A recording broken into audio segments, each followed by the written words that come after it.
Minkä päällä lakukastike maistuu parhaalta? Ei voi tietää, ellei kokeile. Kouvolan lakritsi.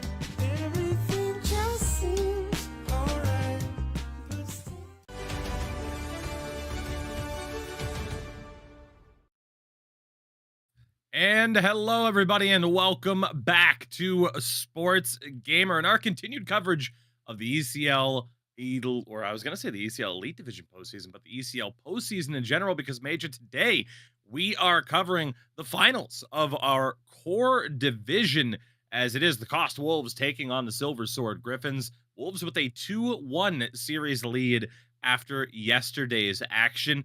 And, well, today we'll crown a champion of our fourth tier.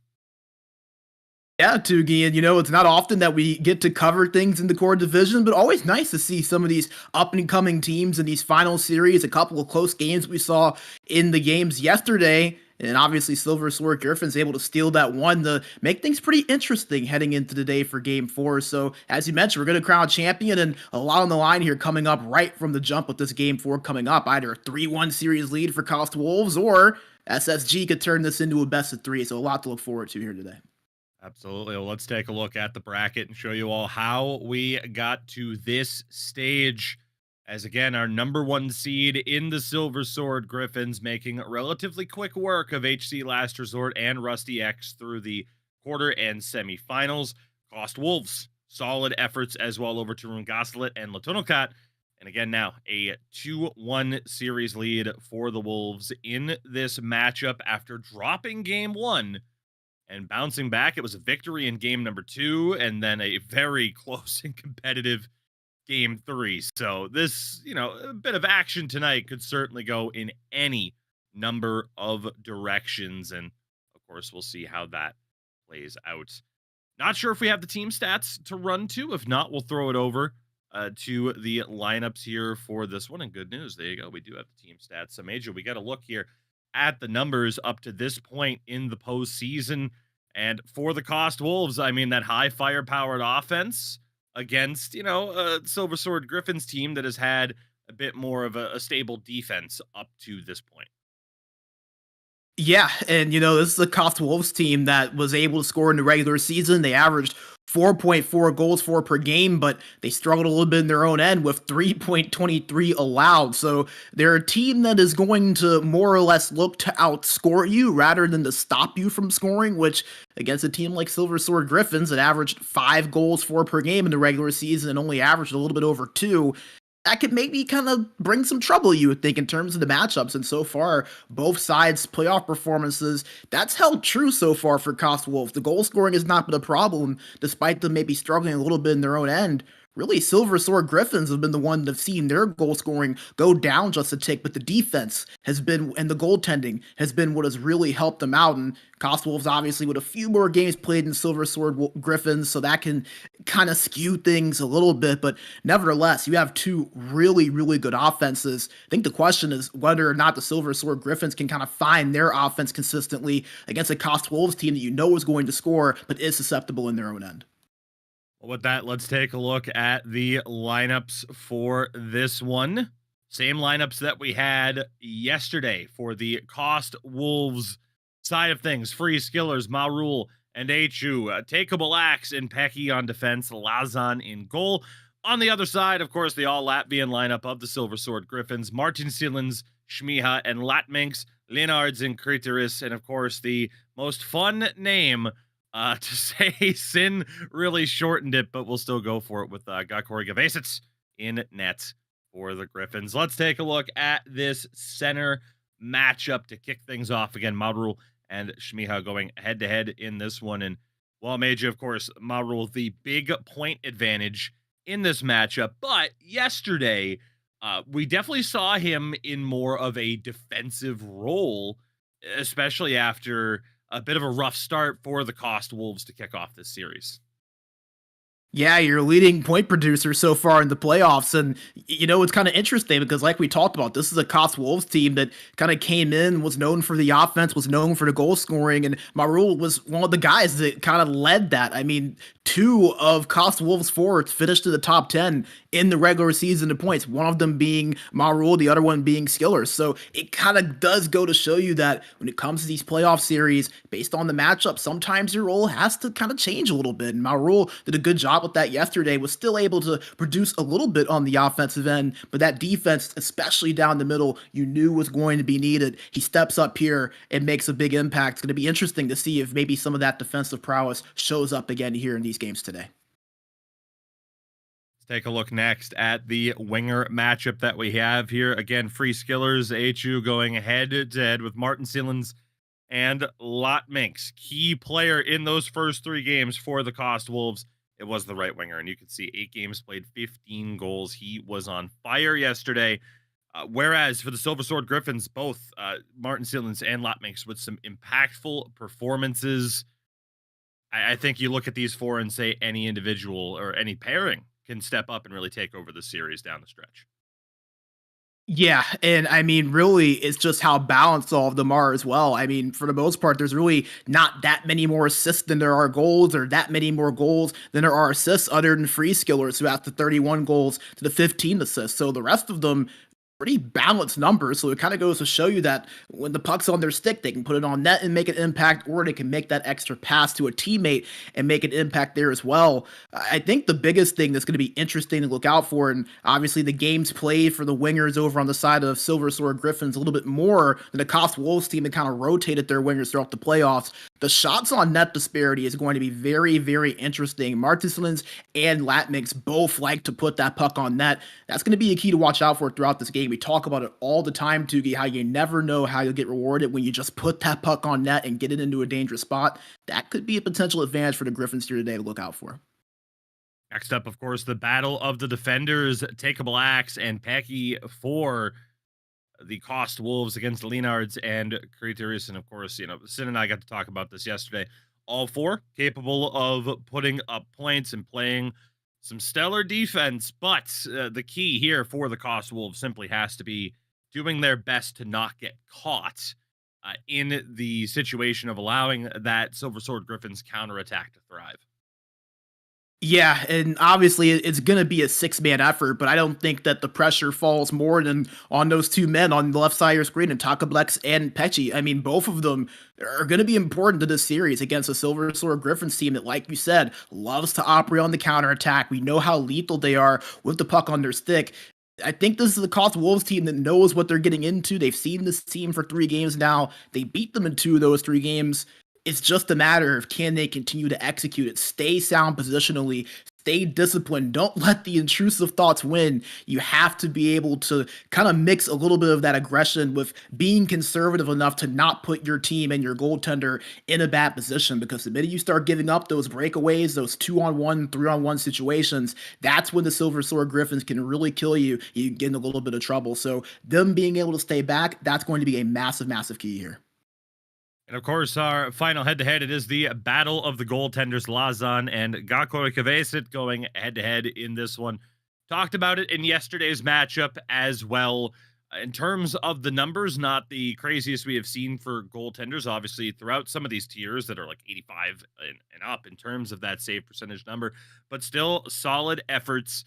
And either goaltender has that ability, I would say, to be able to step up and steal games for their teams, but they do have a couple of things to work on that we would have seen yesterday. Yeah, and I don't have what the final score was for game 1, 2. I'm not sure if you remember, but what I do have is the scores from game 2 and game 3, and both teams scored 3 goals or more in both of those games. So the goaltending wasn't necessarily bad in those games. I mean, both guys were around the 70-ish save percentage in both games. But nevertheless, it kind of goes to show you that there still could be a little bit of room for improvement in that area as well. And obviously there's only so much a goalie can do. If you're being left out to dry on breakaways and one-timers, you can't expect the goalie to make every single save. That's a part of the game. It takes the five in front of them to make that goaltender look even better than what they are. But these are still two guys that are very, very quality goaltenders. We've seen in moments throughout the season where they can step up and be a big impact. Otherwise, they wouldn't be here. So it's going to be interesting to see which one of these guys are potentially, if both of them can take that step up and improve from what we saw yesterday. So again, we are just a few moments away from the action in this series continuing. As once more, it is the KOST Wolves with a 2-1 series lead over the Silver Sword Griffins. We will be crowning a champion here of our core division.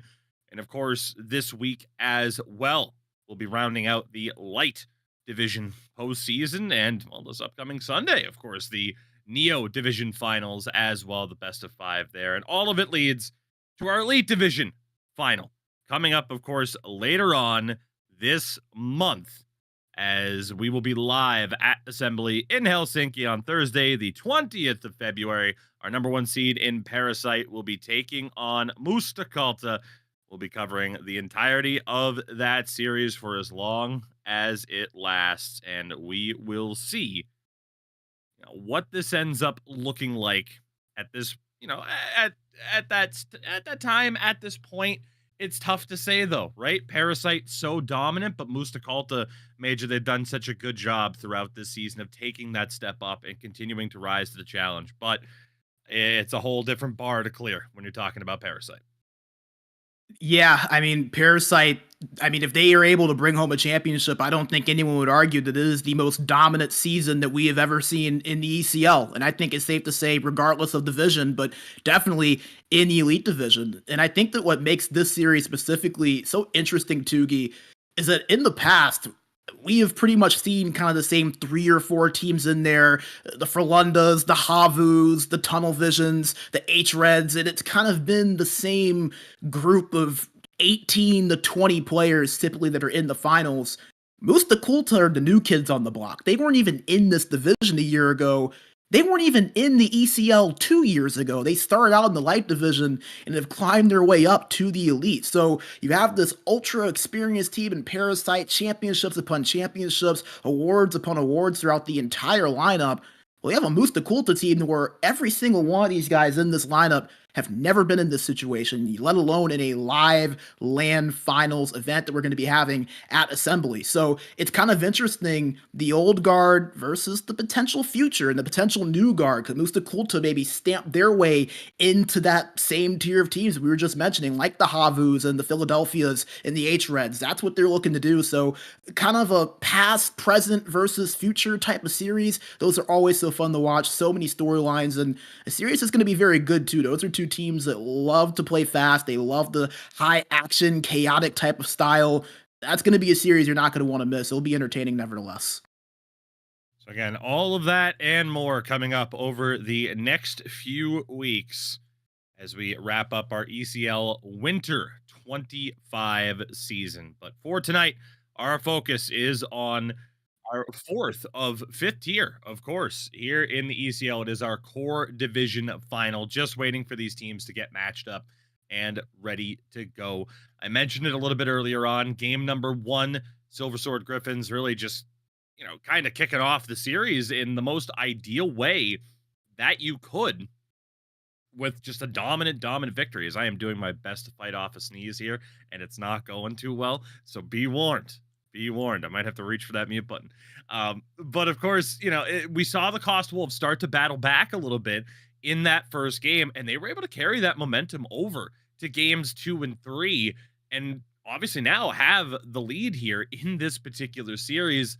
I think, Major, we always talk about it, right? The continuation of a series, it comes down to what team's able to make those adjustments from the first couple of games. This series, in my opinion, is the finest example of that. Yeah, and I think that's what's always so interesting about series like this, right? Is because these are two teams that didn't play at all in the regular season. It's not like the Elite Division to where all of these teams match up at least twice and you've seen them before.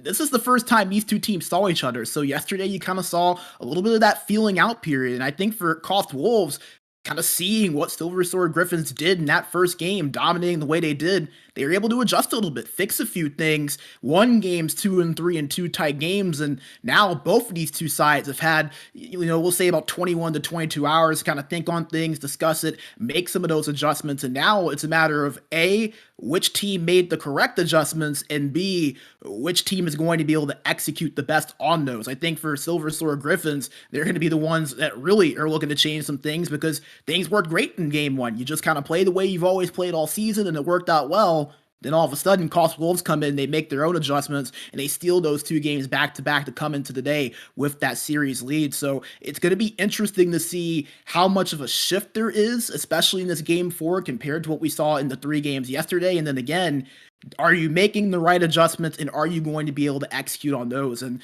again, there's a little bit less room for error for Silver Sword Griffins because if you go down 3-1 in this series, now you're talking about you have to win 3 straight in order to win a championship. Every single game from that point forward would be with your season on the line. So really, really interesting to see in this game 4 how things look, especially I think in this first period, who gets that advantage and how those adjustments look compared to yesterday. All right, again, we are just waiting now for the teams to get set up. Of course, it's one of those situations. You gotta, sometimes the cats are able to herd themselves, and other times, it's a little bit more difficult to do so. But taking a look though at the core division and to kind of get better context of some of the performers that we've had here in the postseason, we do have our top 10 rankings as we typically do, and we can throw it over now. Look at the forwards here and. To show you what we have seen in the postseason so far. You can see, of course, the likes of Marul and Free Skillers for the KOST Wolves. You can see all 3 forwards for the Silver Sword Griffins in the mix. And of course, basically everybody here was in the Final Four with the exception of Ate for Tiki Taka at the very bottom there. So, it kind of shows, again, just what some of the players of this tier are capable of in terms of the point production, but also how difficult it can be in terms of maintaining that when you're playing against, you're finally up against the best of the best that the division's had to offer in this stage. Yeah, and that's what makes winning a championship so tough in any of the divisions. And I think that each division kind of brings its own unique challenge because all of them kind of have their own little flair and their own little flavor, right? But I think the thing with the core division is that you have to remember what makes them so unique is that there are 4 different groups of teams. And you also have to kind of fight your way through extra playoff rounds as well because of that. You have round 1, round 2, quarterfinals, semifinals, and then the finals. So you're talking about having to win 5 different sets of series. And as you mentioned, Tugi, the deeper you go, the tougher the competition gets, which means that, things aren't going to come as easy. Those goal scoring opportunities in the defensive side, nothing is going to come as easily as they may have come to you in the regular season or earlier on in the playoffs. And I think a team like Silver Sword Griffins are a good example of that. In the regular season, they went 18-1-1. They lost 2 games the entire season. Compared to the playoffs, they're 16-5. So it just kind of goes to show you that the competition level steps up in the postseason, and you have a division like the core division where there's so many teams, there's so much parity, there's never an easy night. So I think that's one of the things that makes this division so interesting season after season, and that's how you know that these 2 teams are deserving to be here because they fought through all of that, and here they are playing for a championship today. Taking a look here at pretty much the builds across the board, pretty much meta, I would say. A lot of stick 'em up, of course, that you'll find throughout the ECL side of things as well. Very poke check heavy as opposed to body check heavy league. So we'll see what happens now as this series, again, you can see, is about ready to continue. The KOST Wolves up 2-1. In this best of 7, they have a chance to push the Silver Sword Griffins to the brink. Griffins, though, very much looking to battle back here and to tie up this series. And, of course, the best of 3 at that point. Who knows who that favors? But the action is finally here. Game number 4, the continuation of this series from yesterday. We are, of course, watching from the Silver Sword Griffins' perspective.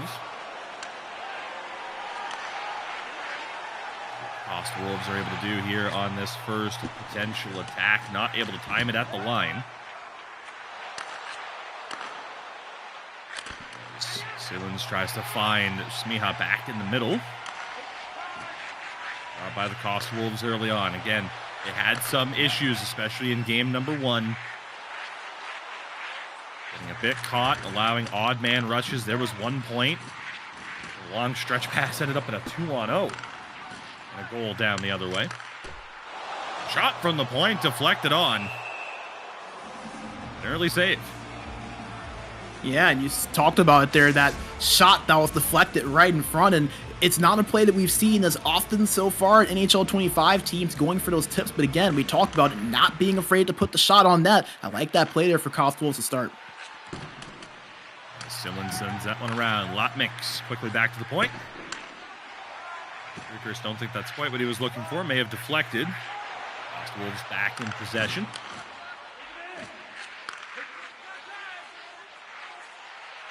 There's Becky looking for a bit of space here. Good job by the Griffins to take it away, but right back in the neutral zone. The Wolves able to re-secure possession.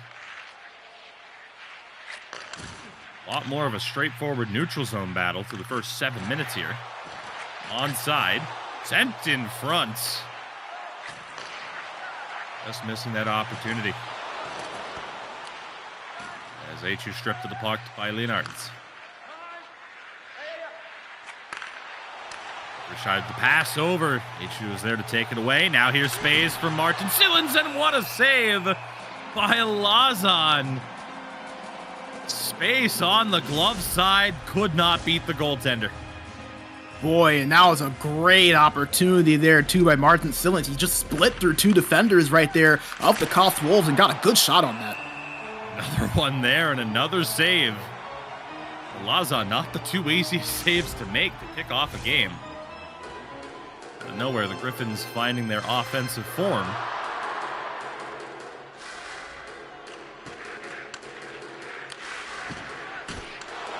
As Leonard's not able to get that shot on net, opens up space for free skillers down the other way.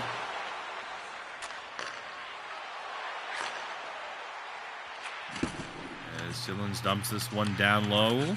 Dropped the Lotmix to get there. Back below the goal line, tried to go in front. Defense there to take it away.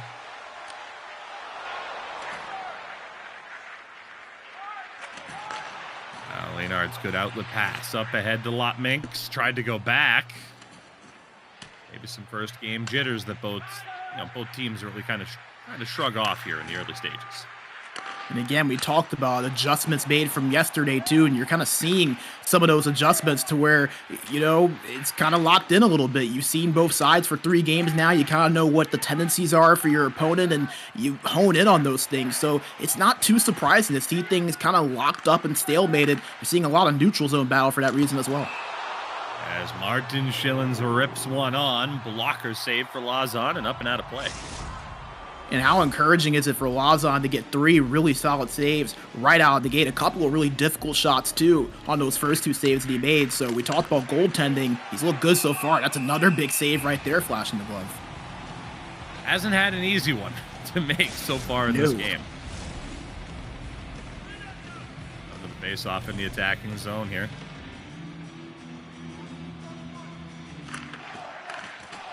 High up off the draw, full pressure for the Griffins, but not able to maintain possession. Are offside as they tried to get back in. It's interesting, Toogie. It felt like to start this game, KOST Wolves were kind of able to be the aggressor a little bit. They had some zone time. I know they only got the 1 shot on net, but it feels like ever since the first 5 minutes, they've just not been able to do anything to break into the offensive zone. Silver Sword Griffins have kind of just been hounding them, and you see it once again. KOST Wolves not able to break past that blue line. So you talk about adjustments made on the defensive side. Silver Sword Griffins really honing in on the neutral zone defense and giving the Wolves a lot of trouble. Well, here's a bit of a rarity in this series. It is a penalty taken free skillers heading to the box for the trip. Right as the Griffins were able to gain the blue line.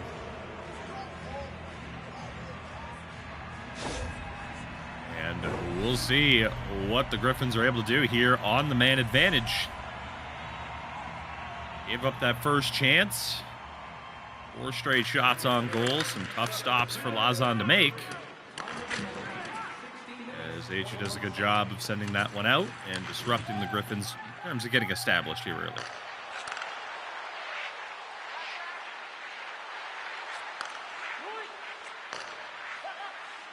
Movement here. Nards can't hold on to it. Creator is trying to step in, circling again, has it knocked away. D-to-D pass. One-timer there. No, he didn't get that quick release like he wanted, and Lazan's able to make the save. And you notice KOST Wolves, they're giving Silver Sword Griffins a lot of room at the point. They're kind of just letting them hold it and skate it around up there. Not really afraid of Silver Sword Griffins taking a shot. They're just trying to hold things in from that middle part of the ice. Something to look out for. Pass picked off and sent down. A strong effort from the Wolves on this PK. Really back to 5-on-5 and a good poke check there. Take a relax, able to knock it out. We're back to 5-on-5. They're at the blue line and offside is the call. Maybe a better outcome for the Griffins than it could have been. Yeah, probably. That could have gone a lot worse for them there. And, you know, again, give the KOST Wolves a lot of credit for their work there on that PK. Didn't allow a dangerous opportunity, which is impressive because it felt like Silver Sword Griffins had a lot going on 5-on-5. Nards tried that centering feed. Takeable axe has it yet again. Just 5 seconds left in the period. Free Skillers tries to gain the zone. Still has it and fires one just wide as time expires. So for the KOST Wolves, some things to work on at the end of that first period, but good news for them. No goals surrendered. Strong effort from Lazan.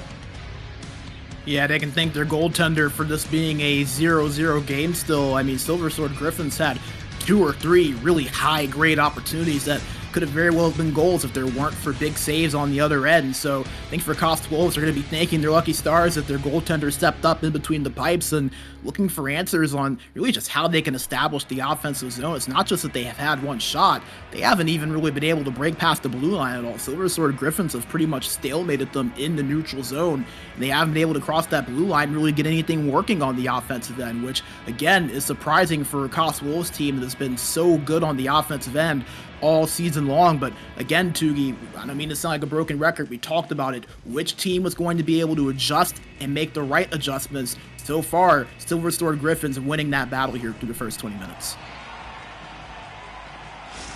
Here we go. Second period about ready to begin. As always, the action brought to you by our friends at Kovalan Lockerty. It is game number 4 of our Tier 4 core division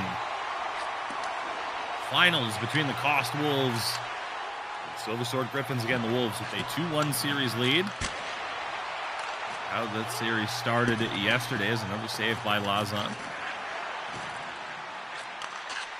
It's the one-timer picked off by Pecky. Sets up Atru down the other way. Quick one-timer and they score.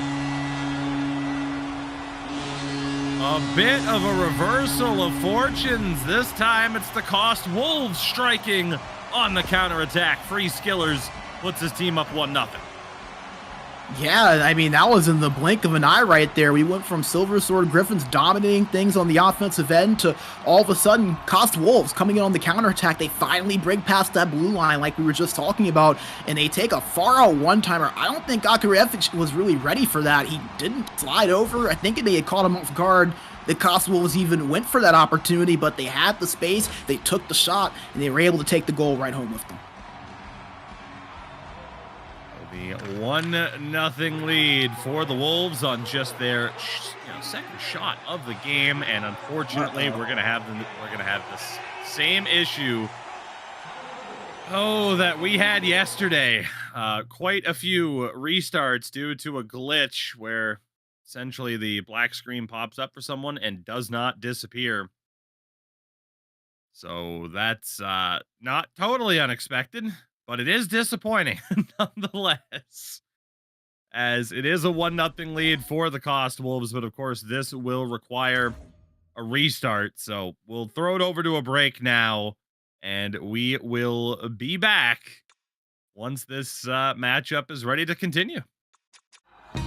Minkä päällä lakukastike maistuu parhaalta? Ei voi tietää, ellei kokeile.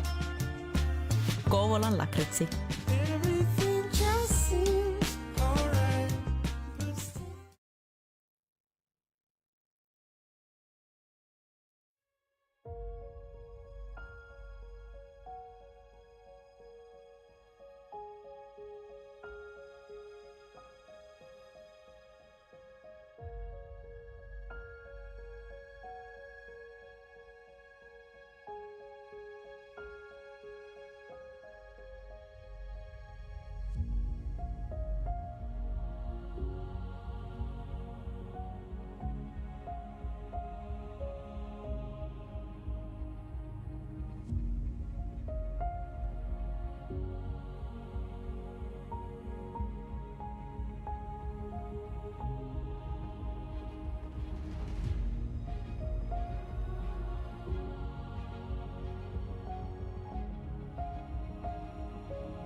We are back, and as you can see, teams have taken to the ice as we look to continue this matchup. What they have elected to do, save there by Lazan.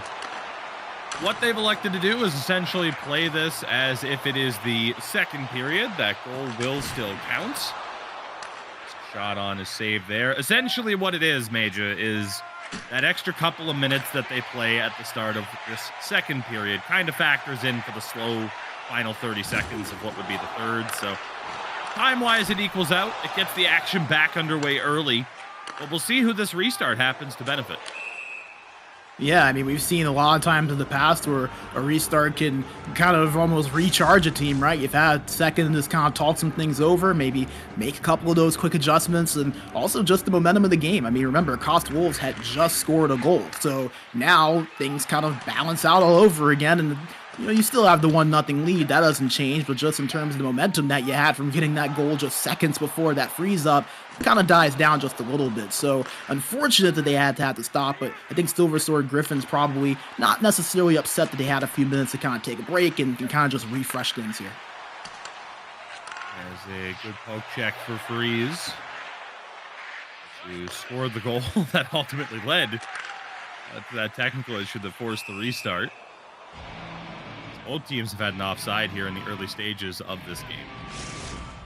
And that's another factor, too. You maybe wonder if we're going to kind of go back to that neutral zone battle where both teams are just trying to do what they can to break it in. That's how we started period number 1. And I wonder now, after that break, if period number 2 could have a really similar beginning. So far, that's been the case.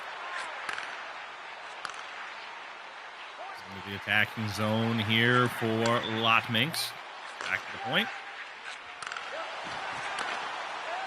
Pass picked off there, sets up Free Skillers down the other way.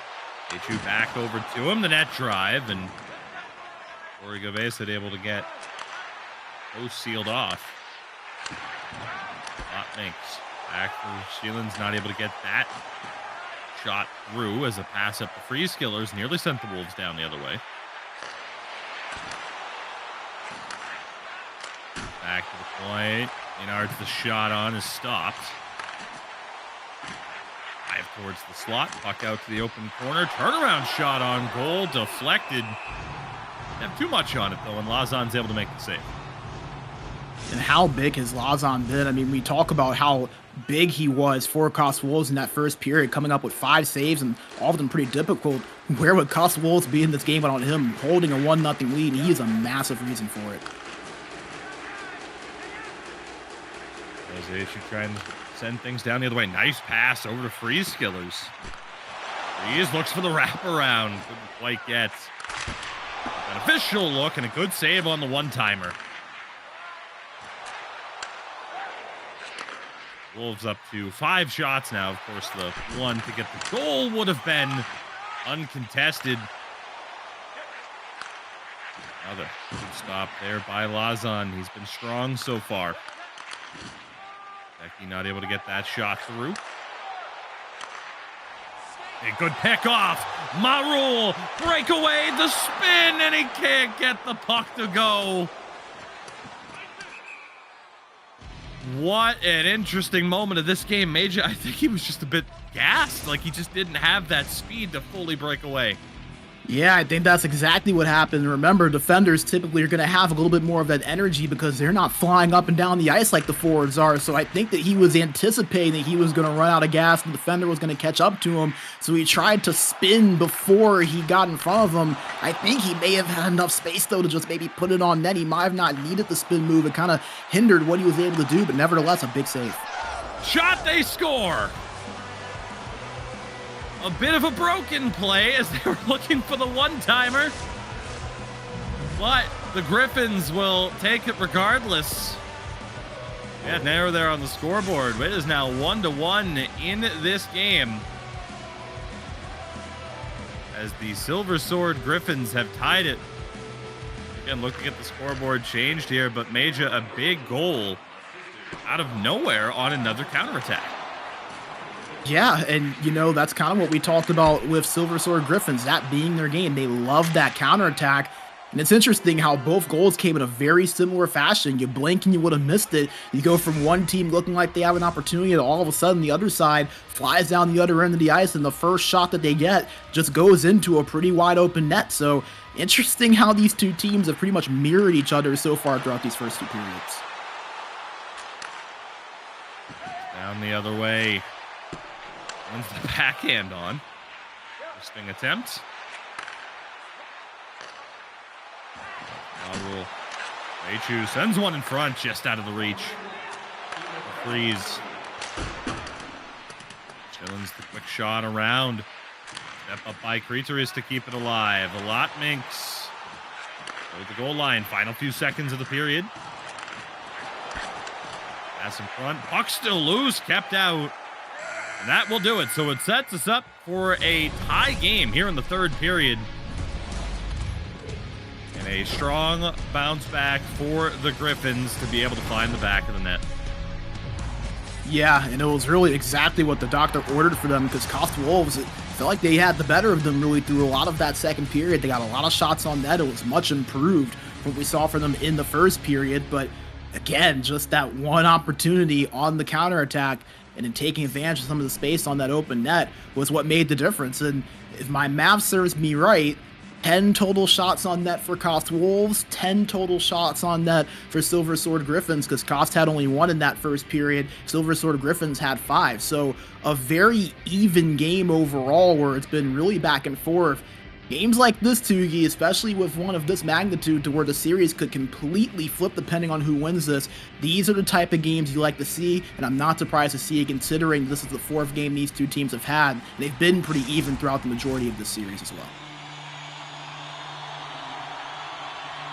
Here we go, 3rd period, about ready to begin. Game number 4 of this series. We will find out here. Game 5 will look like. Will it be a 3-1 lead for the Wolves? Will the Griffins tie this one up? As a shot on by Maru, forces the cover. You feel like this is going to come down to which team is going to end up cracking on a mistake or creating an opportunity for one or the other. We've seen a couple of rebound and tip attempts so far. It's something to look for. Well, you can also just look for another snipe on the close side. Skillers strikes for the 2nd time in this game, and the KOST Wolves are back in the lead. Major, we saw something very similar to this yesterday in Game 3. No matter how many times the Griffins got to within a goal, they simply could not take the lead, and, well, so far, similar story. Yeah, that was a beautifully executed one-time play, just to win on the face-off over the defender. And you see Skillers just kind of backs his way up and gets that one-timer off, rips it, and there's nothing you can really do about that a lot of times as a goaltender. It's so difficult to stop unless your defense in front of you gets to it. Again, the Wolves back up by 1.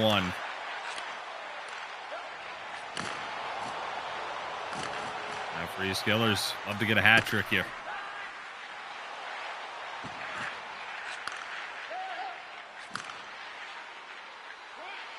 Breachers over the line, tried to pull the trigger on a shot. Too much traffic in front.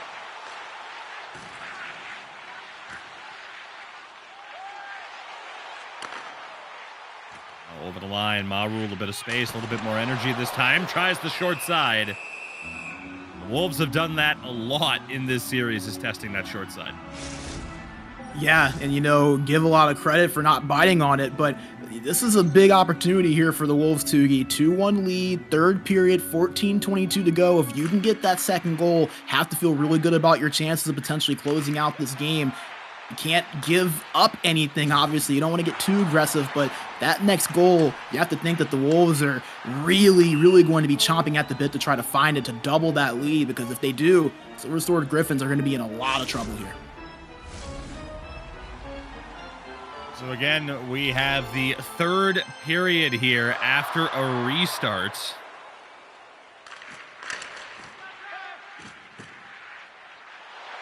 Is the KOST Wolves in control? 12 minutes to go now.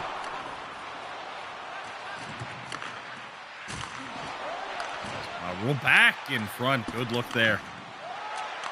RHU hasn't quite gotten the same caliber of looks that he was getting for the first 3 games of this series.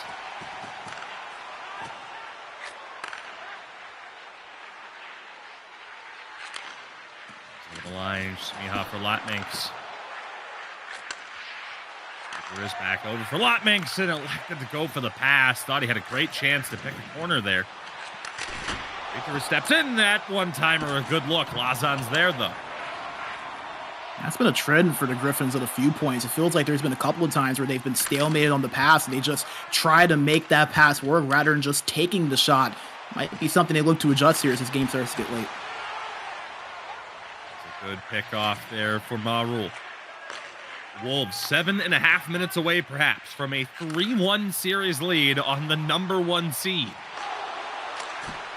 As Skillers throws one on. Good stop. Net drive. That's up the Griffins now down the other way. Lock down low, Lotminx. Comes back all the way to the point. Menard shot towards goal, and Lazan pounces on it again. What a strong effort he's put forth here tonight. Yeah, Lazan's been phenomenal. And we talked about both goalies and how obviously the first 3 games didn't go how they really would have liked it to. Both of them so far have really stepped up, but none greater than Lazan, especially early in that first when it felt like Griffins had all of the pressure. That pass rocketed off the skates. Breeze is going to win the race for this one. Tried the quick one-timer. Disrupted her heel, but couldn't quite tell.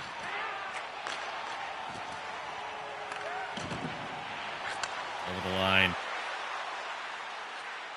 I wouldn't have minded seeing a reset there for KOST. 3 minutes left. You have the lead. Don't force trying to bring it forward. You can bring it back and just try to kill off a little bit more of that time. A2 over the line here. 2.5 to go. Tried the wrap around. Have the angle. And third period, technically, so the Griffins running out of time. They are in the attacking zone here. Remember, fast last minute here. Score on the one-timer, Major, right out of nowhere. They do get the goal that they were looking for. We are going to see some replay skips to try and avoid the black screen glitch that has been happening. But out of nowhere, one-timer from the point, we're tied.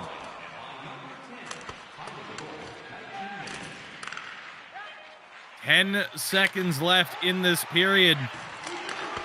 And for the end of regulation, what a chance there on the deflection. That puck's kept out. Let's see, is there a quick face-off play for the KOST Wolves? Remember, they had a goal in about 2 seconds with their second goal in the same exact spot. And another opportunity broken up, and we will head to overtime. For the second time in this series, as a late goal for the Silver Sword Griffins keeps their chances that much better in terms of being able to win this series, because a 3-1 deficit is a tough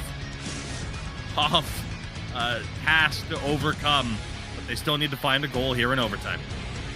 Yeah, that last play there, too, that was the exact play I was referring to, where they scored that second goal, winning the faceoff from that right side, and then giving it over to Skillers for that one-timer. Tried it again, but I think Silver Sword Griffins kind of knew that's what they were going for and were able to block it. But we were just saying, it was the last minute, and it was going to be a fast minute as well. That was only going to be about a real 20 seconds for Silver Sword Griffins to work with. So if they want to find a goal, it was going to have to be at that possession. Something that KOST Wolves have done defensively is that they have given Silver Sword Griffins a lot of space at that point. They have not really been aggressive at the point. They've kind of been content just collapsing and trying to take away things down the middle and taking away the one-time option. And it worked up until that point. Silver Sword Griffins finally make that adjustment and put that shot on net. And they would get rewarded with a massive game-tying goal that could very well keep the series alive. But overtime, can they find one more? Do KOST Wolves end up doing what they've done all season long and all series long, as you mentioned, punching back and finding that extra goal?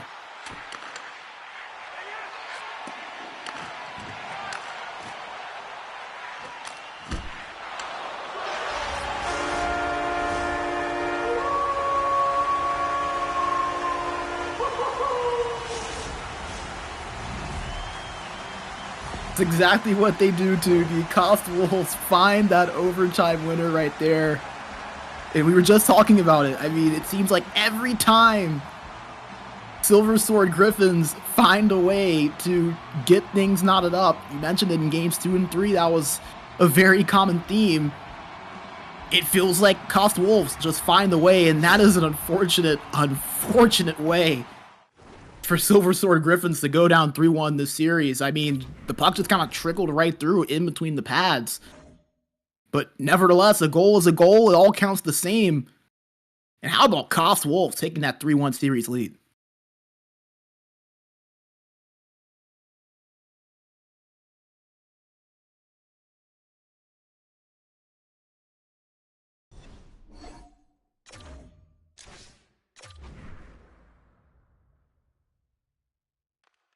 is not sure what happened with Tugi, but we'll keep things going for now. Sorry. It doesn't let Hey, anyone get I'm replays. stunned Oh, here, there we Major. go. I'm stunned. That's all. Genuinely stunned by what we just saw. No, like in all seriousness though, like we have seen the KOST Wolves attempt those types of shots consistently throughout this series. And I'm not sure if it's a goaltending, like I'm not sure if it's a camera issue for the goaltender. I'm not sure if it's a lack of focus. I'm not sure, but that is not the first time that the opposition has thrown a shot on that very easily could have gone in. And this one, at least from my perspective, was an example of a shot on net where the goalie realized the angle was off, so he got the save animation, but then his push to the right still went through, and that allowed that puck to sneak in. Again, it's going to look like a horrible EA goal, and in some ways it is, but there's no denying that one way or another, again, I'm not sure what it is, goaltender was caught off guard there. He was not lined up properly on that right side of the crease for a potential shot there, and it cost him. Yeah, this might be kind of a weird analogy, but it kind of reminds you of in racing where a driver thinks they're gonna spin out because then they try to go the other side, and they overcorrect a little bit, and it ends up just spinning them out in the other direction. That kind of reminds me of that right there. I mean, it looked like just the positioning was a little bit off. Still got the save animation, but from trying to correct the positioning at that last second, that pushed the puck in behind. That's one of the weirdest game-winning goals I think I've seen in a playoff series. But nevertheless, KOST Wolves, they're not going to complain. And like you said, you can chalk it up to an EA goal, sure, but realistically, if the positioning is correct in the first place from the goaltender, that play is avoided, and it's a pretty routine save made. So we talked about goaltending, how good it had been so far throughout that game. Potential goaltending error there has the Silver Sword Griffins down 3-1 in the series, and now in a position where they have to rattle off 3 straight wins in order to win this the core division title. So again, game number 5 coming up in a matter of moments. We'll throw it over to a quick break until they are ready to go. But yeah, KOST Wolves now up 3-1 in this series, and it looks like actually they're ready to go. We won't even throw it over to a break. I like it. They are ready to go after a bit of a delay there, as we'll take a look here. Indeed, they're matched up. That's perfectly fine. We can get things underway. Still just a stunning way to end that game. I'm still not over it. I'm still trying to figure out, like I said, in terms of, the goaltending and everything, just what happened there. I'm just not sure. Yeah. But and remember, the first goal of the game was in similar fashion to where there wasn't a movement on a really far out one-time shot that you figured typically would have been saved. So that's something to look out for here. That's becoming a storyline in this series. And that now sets us up in this scenario where, you have to wonder how the Griffins are going to react here, right? They get the late goal to even force overtime in the first place. But now they're down 3-1. You do have to take it one game at a time. But for the number 1 seed in this postseason to be in this situation, it's certainly an interesting place to be, as that shot is healed a little bit over the top of the net. This feels like gut check time, doesn't it, Tugi? You also kind of have to wonder, where's the morale and the focus of this Silver Sword Griffins team after such a kaleidoscope of emotions? I mean, they went from finding a tying answer late in the third period and pushing it to overtime to having a pretty random, unexpected shot go in that has them now 3-1 this series. That is a massive, massive shift. So where's the morale for this team? That's going to be something interesting to look out for as well. Circles around, and a quick shot, they score. And that is exactly what the doctor ordered for the Griffins, as Lotminx finds the back of the net. Again, we're going to be shortchanged on replays for these goals because we're trying to avoid a certain glitch that keeps occurring. But Major, again, that's exactly what they needed to start this game. Yeah, they needed a really quick and fast start, and if I'm Silver Sword Griffins, I'm continuing to be aggressive. Nothing to lose here. Great start. Here's Lotminx, drops back. 4-3 through, circles through. Lotminx again, elected not to pull the trigger on the shot. Does there, stopped by Laza. Another chance, and a third as Griffins had the opportunity there. Here's Skillers, and alone, he scores! The KOST Wolves just refuse to go away, and they tie this game up in quick order. And it was again Tugi on a counterattack. Silver Sword Griffins had a couple of shots on net. They get some big saves, the KOST Wolves do, and they go right down the other end and are able to capitalize with getting that quick goal. And a nice job there as well, just kind of flying right through the middle to create that space. Gotta close that gap there if you're the Silver Sword Griffins defensively. It leads to that goal. And like you said, KOST Wolves, they just keep finding a way to keep themselves alive in every single situation where they find themselves down. 7 minutes gone. Here in this game, 1 goal apiece.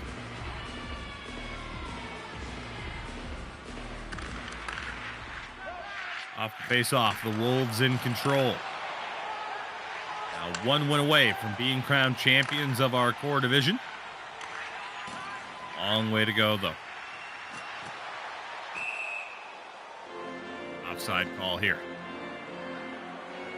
And I'm really interested to see potentially how this affects both sides, because Silver Sword Griffins had that hot start, the 4 quick shots on net, the quick goal. It was the exact response they needed. And it feels like, once again, every time they get that boost of morale, every time it seems like that momentum is going to go in their direction, KOST Wolves find a way to make a play to kill it right off. So now, again, Silver Sword Griffins, how do they respond to it? They got a good chance there.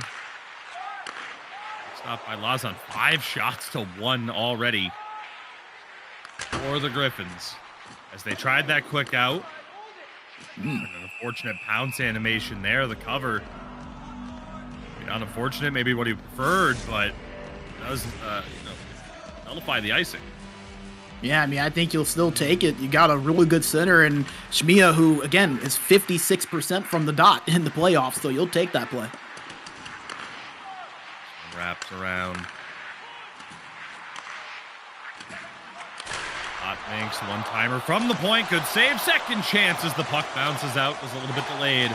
Full pressure here for the Griffins, but Wolves able to get this one out. Freeze throws one on, and a good stop.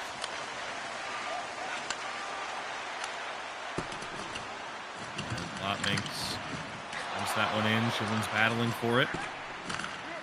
Yards back down low to him. A shot on. Blocker saved by Lazon. Has bounced in behind him, and he's able to keep the puck out. Oh, man, we've seen everything in this series so far, haven't we? It has been a bizarre one so far. Is this one thrown across? Becky tries to throw one on.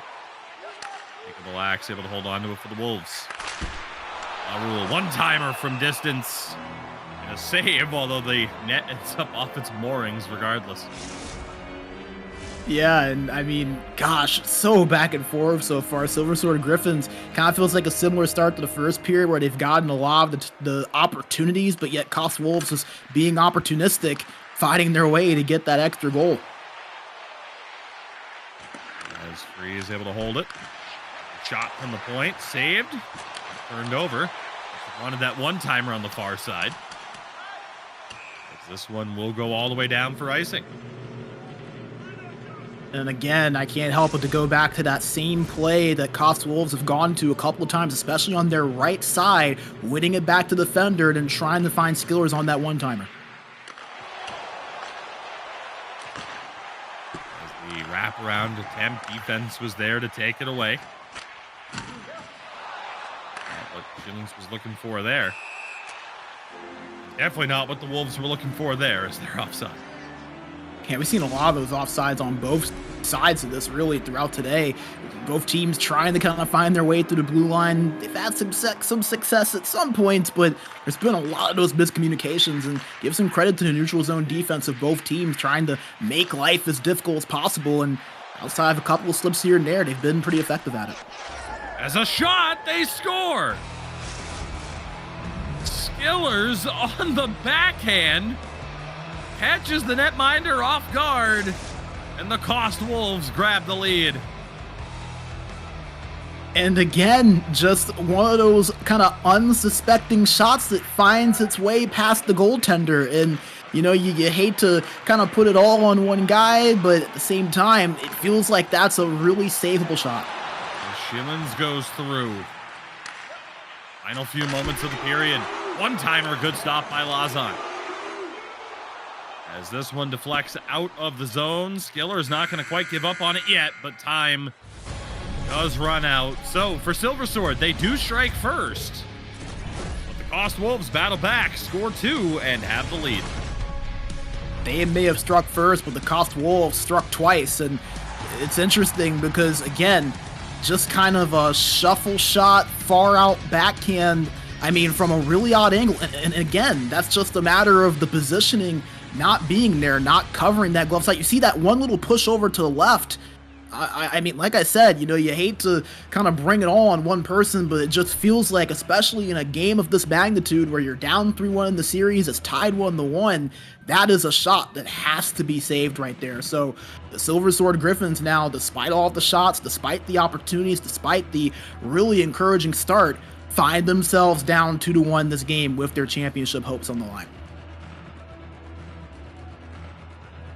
Again, we'll see what happens here. As the action continues, the KOST Wolves now perhaps 2 periods away, sealing the deal, but still a long way to go in this one.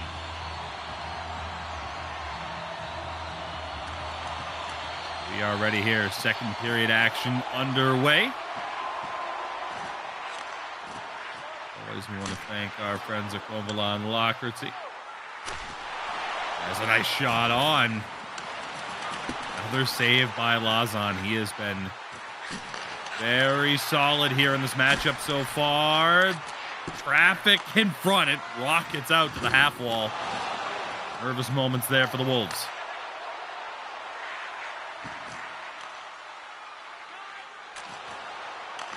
As this one rocketed down the other way.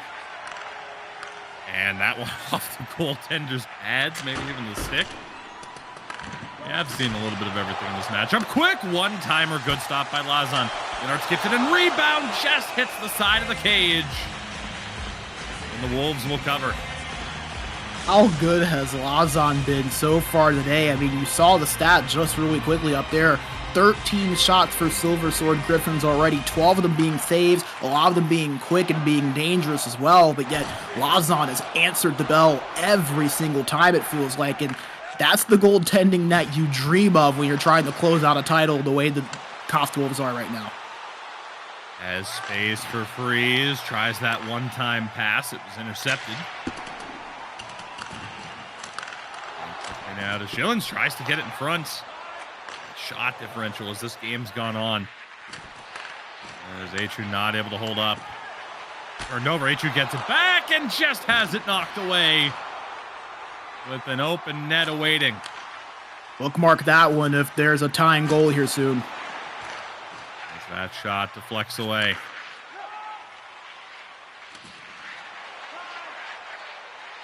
Takeable axe. His options, he'll carry in. Puck down low, wanted the quick wrap.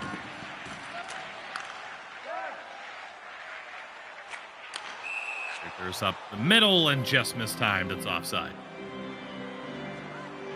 Yeah, now you're about halfway through this game and still a lot of time left, obviously, but it feels like a really similar position to what we were in game number 4, where KOST Wolves are holding on to that 1-goal lead. Silver Sword Griffins are getting some opportunities, but just not able to find that puck in the back of the net. There's another one right there. But again, it just feels like they're going to have to find a way to solve the issue that has been Lazan so far throughout these 2 games. The face-off here. The attacking zone. We're halfway through this game now. Griffins know their season's on the line as another drive to the net there for Skillers. And sends it around for Lotminks. Puck in front, glove save, and a phenomenal one at that for Lazan. As Shmiya gets robbed.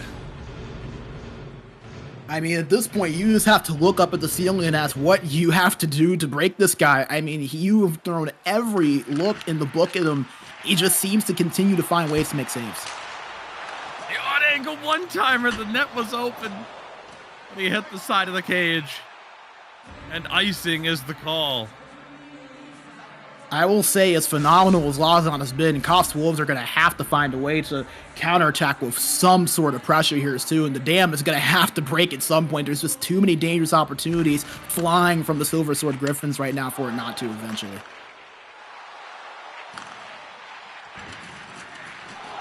On the half wall, hip check. You knock it loose. He has absolutely gassed. Lotminx couldn't find the pass. Griffins have to be very careful here. Some very tired legs out there right now. Can't afford to turn it over. And nearing full pressure potentially too. We'll end up losing the puck, and we'll see if the Wolves generate that speed. They're trying to hold on. Larul can't recover. And tried to get up ahead for Lotminx. Defense was there. Set of passes. Your shot on, deflected. Good stop. As Lotminx can't get around takeable axe. I will say this, give KOST Wolves a lot of credit. We talked about them not needing to get caught, especially on the defensive end. They've done a really good job of not allowing the Silver Sword Griffins to really create any odd man rushes throughout this game. They've done a good job staying disciplined defensively with their positioning and keeping things at bay for the most part, despite the amount of shots the Silver Sword Griffins have had today. Griffins in control, try to get it down. They can't do so. Final minute of play here in the period. He is around the back. Short side shot, lows, puck trickles in, and the KOST Wolves have added to their lead with just 26 seconds to go here in the second period. When you put the puck on net, you never know what will happen. You never know how you can get rewarded. That's exactly what happens for KOST Wolves right there. The puck kind of just trickles in. It was well positioned there, I thought, by defense and goaltending alike. Just an unfortunate bounce for Silver Sword Griffins, a fortuitous one for KOST Wolves, and now they can maybe go into this second period with a third period with a big lead. Ooh, they got lucky there at the end, though. Nearly turned it over. Could have cost them. Thought I jinxed them. It was close. It was very close. A 3-1 lead for the KOST Wolves heading into the third period. The #1 seed, Silver Sword Griffins, in a whole bunch of trouble here. They need a comeback, or their season's over. This series is over. And again, too, you just can't help but to go back to all of the opportunities that they've had, but just Lazan has been the man between them and a goal every single time. I mean, 16 shots on net, 5.5 plus minutes of time on attack. They've had the majority of good opportunity. I mean, to be quite honest, and this is no slight on the KOST Wolves, their scoring chances have not necessarily been grade A for the most part. They had the one breakaway opportunity earlier that they were able to have stopped, but other than that, there haven't really been any one-timers. There hasn't really been a generated push. They're just kind of putting the puck on net, and it's either been just a mispositioning of goaltending or a bounce that has kind of gone their way. The good opportunities have come from the team that are down 3-1, but that's not what matters at the end of the day. It's a matter of who can put the puck in the back of the net more. That's been KOST Wolves, and now 20 minutes of excellent hockey is what separates them from the core division championship. There we go, and there it goes. A quick little offside call. All the pressure now on the Griffins. Major, like you said off the start here, one of those situations where at this tier, not every team plays one another in the regular season. And for the Griffins here, going up against, at least for this season, an unfamiliar opponent, and the KOST Wolves have just totally caught them off guard. Great effort from Marul, nearly finding back of the net for the fourth time for his team, and a 4-1 lead seems like that would certainly do it, but never say never. The quick one-timer, another tremendous save. Another one, great block. And another chance, that one clips the post. Full pressure here, but Pecky up ahead for threes. And they're not able to time it at the line. They're offside. They do still have that full pressure on though right now, so if Silver Sword Griffins can win this face-off and get it past the blue line quickly, they would still have the potential to keep that full pressure and drain some of that energy off of KOST Wolves. Indeed, the stamina drain in full effect. Pressure is off. And there's the one-timer, stick breaks, and that sums it up quite well. 13 and a half to go. A quick shot on, snagged out of the air by Lazan. Just a tremendous performance from him, and generally shocking at this point that the Skillers only have one goal. Yeah, and you know, I think on that play, they might have been looking for a tip there. Martin Sillins, he was right in front of Lazan. Not sure if that was just for a screen or if he did maybe want to get a deflection on that, but at this point, you got to try to create something. I like that, creating different looks to try to test them. Puck in the corner. Covered by Freeze, stripped of the puck by Lotminx. Not able to get that pass in front for the one-timer. This one goes all the way down for icing with 11:08 to play. And Tugi, you look at it now, down by 2 or the Silver Sword Griffins, 11:08 to go. You feel like to feel somewhat comfortable about your chances of a comeback, you've got to get a goal here in the next 5 minutes. Like it feels like it has to come soon. Quick movement. Maynard's able to pick it off. Now Sheelan's over the line. Back to the point. And again down low. Shot deflects off the skates of a defender in front. One-timer, they score! Well, there is the goal they needed. Mr. B Major. Maynard's from the point. Finds the back of the net yet again in this series. And don't count out the Griffins just yet. Yeah, and it felt like it was only a matter of time until they found the goal. And as you mentioned, don't count them out just yet. There's still a lot of time to find one goal. And I think for KOST Wolves, maybe that's a wake-up call. You see your goalie stopping absolutely everything, and it kind of makes things easy to kind of say, okay, we've got this, but you still got to play well and keep things at bay in front of them. I think the KOST Wolves have done a decent job of not allowing any, quick counter opportunities, but that established cycle, that's been a problem. KOST Wolves are going to have to find a way to generate a little bit of pressure to alleviate some of the load that their goaltender has had to carry so far in this game. Sheenan's over. Lotminx not able to find the right page with his teammate there. Leads to offside. 7:51 now. But that's why getting that goal was so big for Silver Sword Griffins, because now instead of needing 2, you only need 1. It's the full time last minute as well. So this is a full 7.5 minutes that you have to try to find that one goal. And it's not like you've been short on opportunities. On the line for Creaturis, tries to shrug off some pressure, gets a shot on. He tried to go in front. Freeze is there.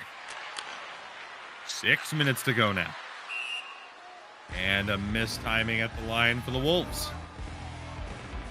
Again, I think for KOST Wolves right now, the biggest thing is, can you try to alleviate some of that pressure off of Lazan? Can you try to get in the offensive zone, cycle it around a little bit, kill off some of that time to not allow Silver Sword Griffins to create an opportunity to potentially get that game-tying goal? This is aggression versus possession. That's the name of the game that we're seeing right now. KOST Wolves needing possession, Silver Sword Griffins showing aggression and going to pretty much throw anything and everything that they can at this KOST Wolves team to try to extend their series hopes. High up off the draw and into the attacking zone. Makes one-timer from the point. That one blocked. Found success with that.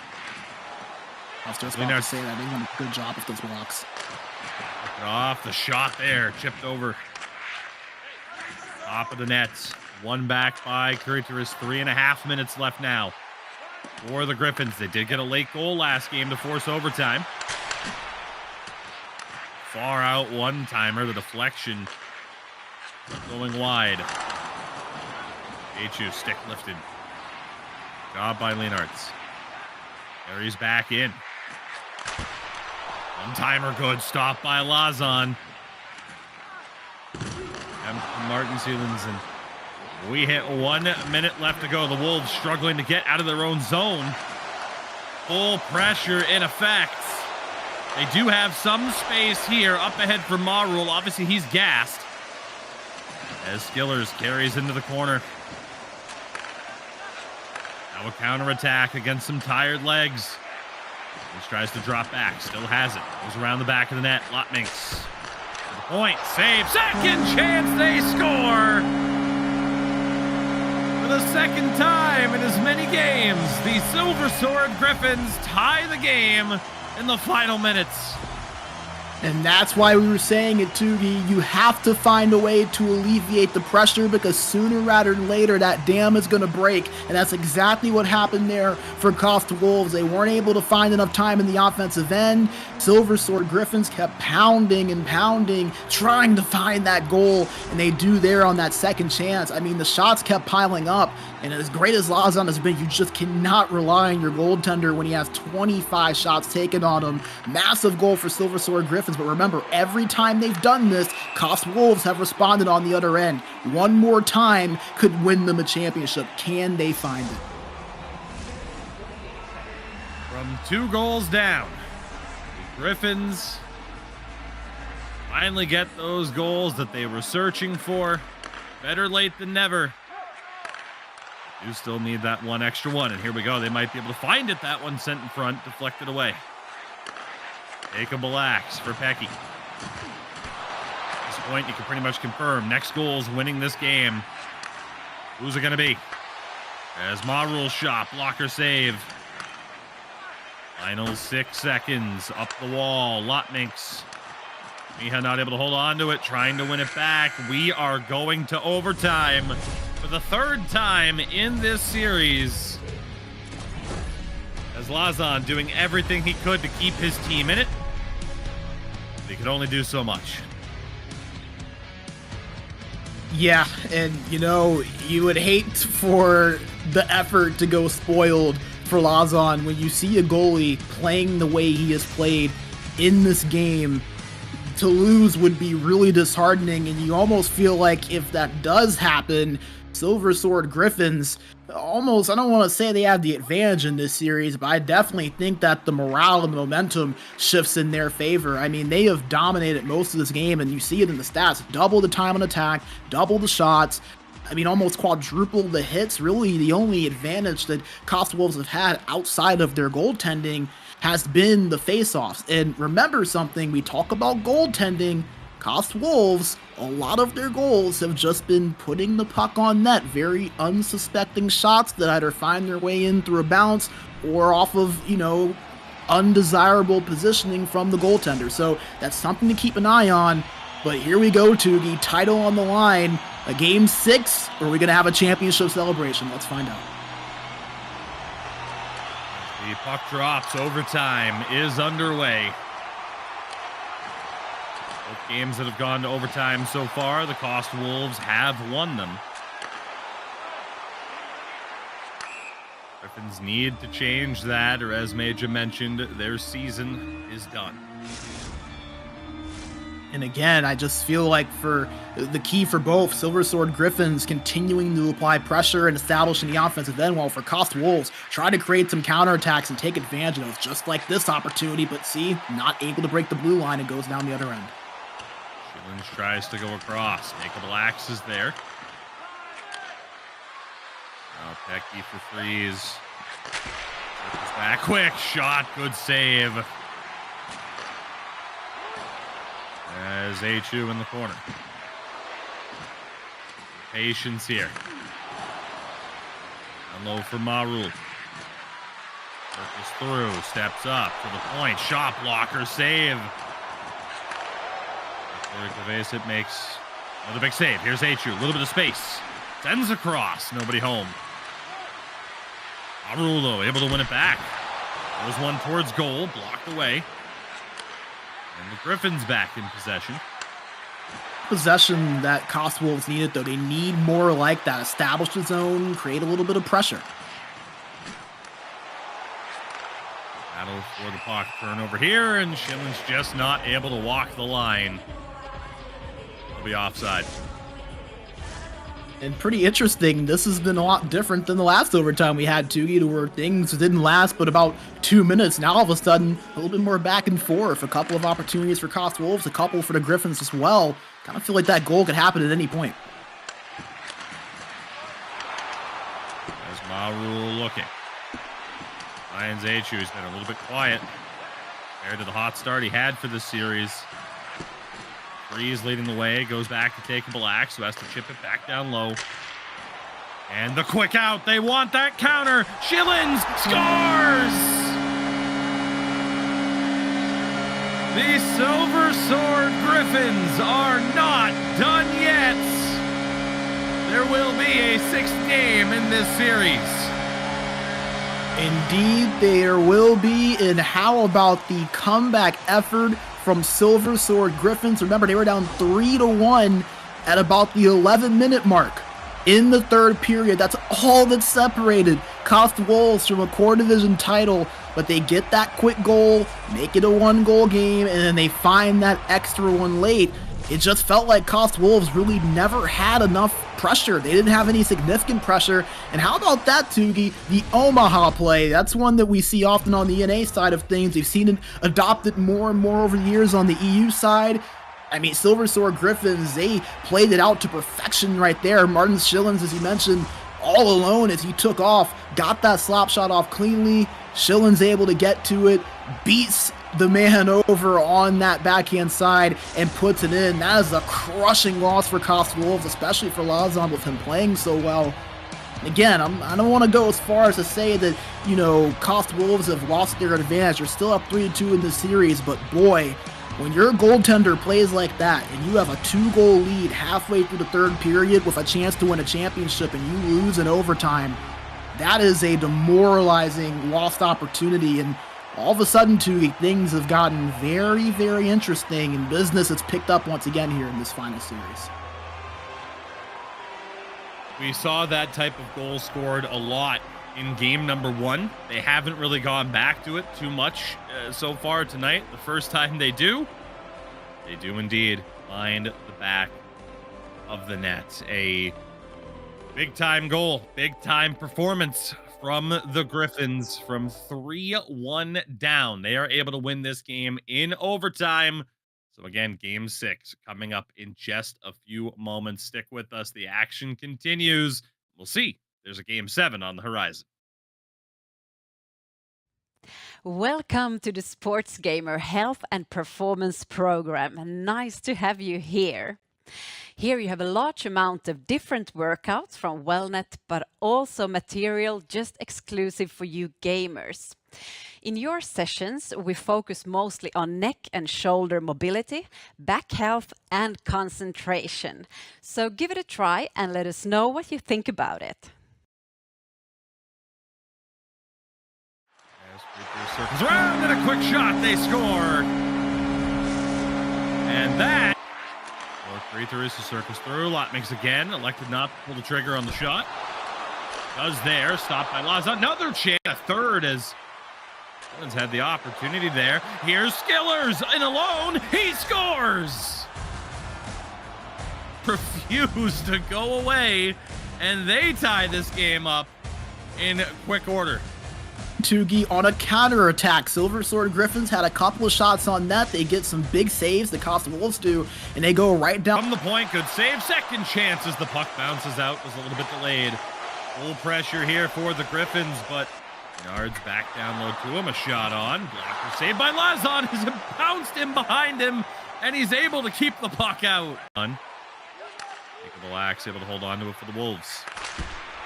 Rule one-timer from distance. And a save, although possible, and outside of a couple of slips here and there, they've been pretty effective at it. As a shot, they score. Skill matchup quick. One-timer, good stop by Lazan. Leonard skips it and rebound just hits the side of the cage. Off here. The attacking zone. We're halfway through this game now. Griffins know their season's on the line. And sends it around for Lotminx. Puck in front, glove save, and a phenomenal one at that. We've thrown every look in the book at him. He just seems to continue to find ways to make saves. The odd angle one-timer, the net was open. 13.5 to go. A quick shot back to the point. And again, down low, shot deflects off the skates of a defender in front. One-timer, they score! They found the goal, and as you mentioned, don't count them out just yet. There's still a lot of time to find one goal. And high up off the draw and into the attacking zone. Makes one-timer from the point. That one blocked. Good job with those blocks. Off the shot there, chipped over. Top of the net. The late goal last game to force overtime. Far out one-timer, the deflection. He tries to drop back, still has it. Goes around the back of the net. Lotminx. To the point, save, second chance, they score! Weren't able to find enough time in the offensive end. Silver Sword Griffins kept pounding and pounding, trying to find that goal, and they do there on that second chance. I mean, at this point, you can pretty much confirm next goal is winning this game. Who's it going to be? As Marul's shot, blocker save. Lax is there. Now Pecky for freeze. Back, quick shot, good save. And the quick out, they want that counter. Schillens scores!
Minkä päällä lakukastike maistuu parhaalta?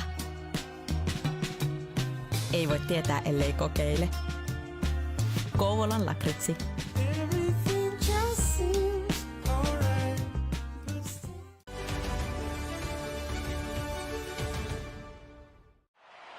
All right, everybody, we are back. And as you can see, the teams were able to get things underway. Caught us off guard a little bit. It is game number 6 of our core division finals. The Silver Sword Griffins, of course, we're still watching from their perspective, and the KOST Wolves. Oh, well, this game's over. Boy. Yep. See that coming from a mile away. Could see that lag out coming from a mile away. Well, hey, that gives us time to throw it back to us here in studio while the teams get reestablished and reorganized. Because yeah, you that was the most blatant lag out I've ever seen. Well, one of the things that we weren't going to be privy to be able to talk about, at least while the action was underway, that we can now talk about is a very rare occurrence, a very rare occasion, especially for this occasion of a finals. It's actually a lineup change for the Griffins that sees Lotminx move over to center and Coppings step in on the right wing side. What can you tell us about the replacement stepping in for the Griffins? Yeah, so first and foremost, that's huge because the centerman for Silver Sword Griffins now out in Shmiha. We talked about Shmiha and just kind of the difference that he makes for this team, especially on the face-off circle. 55.8% on the dot coming into today. So that is a spectacular advantage now gone. Lotminx, remember, a winger, so obviously the attributes a little bit different for the wingers on face-offs, but he is 38.6% during the regular season. So that is a massive, significant drop off.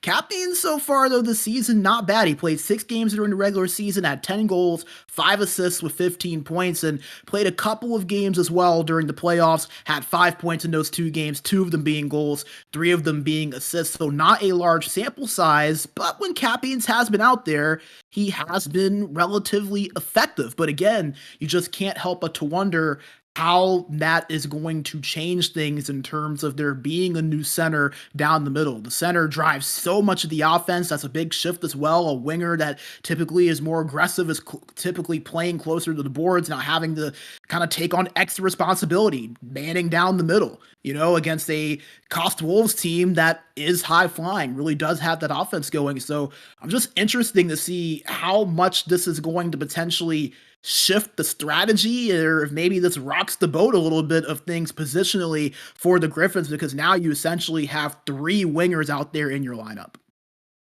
So again, the lineup change for the Griffins after winning game 5 in overtime. Their season is still on the line here coming up in game number 6, as we'll see if the KOST Wolves are able to battle back after we'll phrase it nicely, Major, not being able to hold on. I think, if someone wanted to be a little bit more ruthless about it, they could say they really choked away that game and had a great opportunity to win and kind of failed their goalie a little bit as well in terms of the effort that was there. Regardless of how you want to view it, they do have a tall task now, despite still being 1 win away from being crowned champions. That's a tough loss to bounce back from. Yeah, and I think you kind of alluded to it, but I think that no matter what way you want to chop it up, whether you want to, be nice and kind about it, or whether you want to be just really curt, the fact of the matter is that was a blown opportunity for this KOST Wolves team. I mean, 11 minutes to go, you're up by 2, your goalie has made 20 plus saves, and a win secures you a championship. The series is over. Instead, you let Silver Sword Griffins get 2 goals to tie it up, and then you let them get the OT winner. And it's interesting because it was on that play that you mentioned that we saw from them a lot in game 1. And we were talking about how KOST Wolves so far today had done such a good job of not allowing those quick opportunities, not getting beat, not allowing themselves to get caught from behind. But that's what happened on that one play, and it bit them at the most inopportune possibility possible. So, it's going to be interesting now because KOST Wolves are going to have to let that game go. It is what it is, and now you're gonna have to really focus and hone in on this game 6. Otherwise, things really get scary if you start talking in game 7, because now the pressure is equally on you just as much as it is on Silver Sword Griffins. So this game 6, how KOST Wolves respond is going to be very, very interesting to watch, because you went from the highest of highs to now having to go through a whole nother game where you struggled offensively in the last one, and you're going up against a Silver Sword Griffins team that went from being really down on their luck to now they believe again. And that belief is a very, very dangerous thing to have to go against. Absolutely. So again, with that, we are just a few moments away. Game number 6. Barring any sort of issues, knock on wood, as we'll see what happens in this one. KOST Wolves and the Silver Sword Griffins go head-to-head one more time.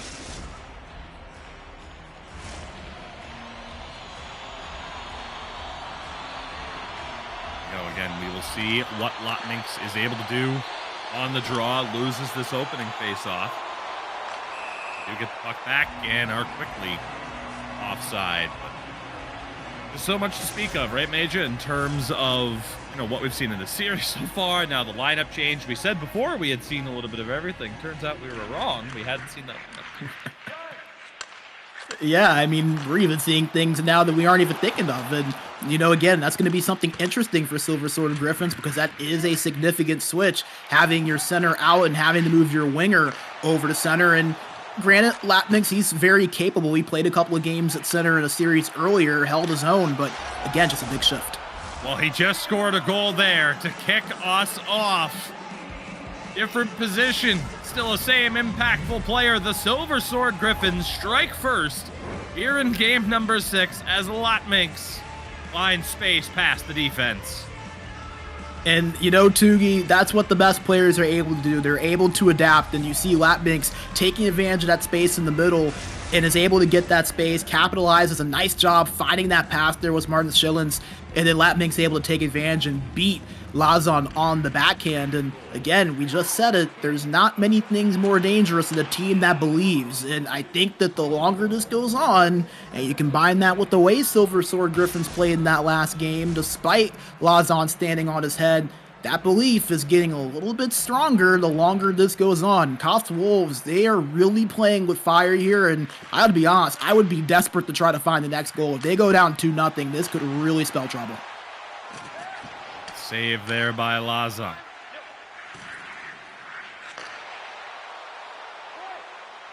Back into the attack is Lapminx. Tries to throw one across. Nobody home.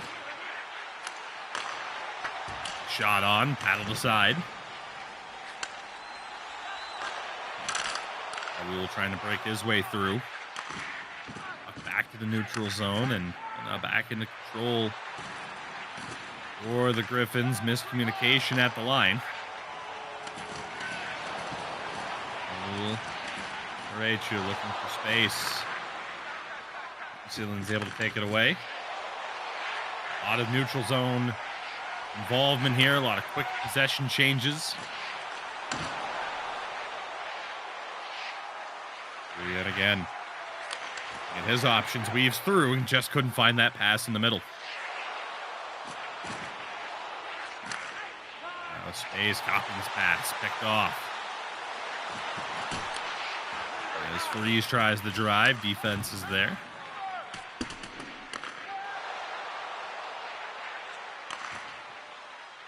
And now Coppins over the line. Great individual effort, draws the call as well. And that's a very promising sign for the new addition to their lineup. A very promising sign to create that opportunity, a pretty good one as well, and to draw the penalty off of it as well, to give your team that man advantage. And again, this is an opportunity for Silver Sword Griffins to double that lead. They had the one power play earlier that wasn't very successful. This is a very different looking team from what we saw in that game 4. So it'll be interesting to see how this looks over the next 2 minutes.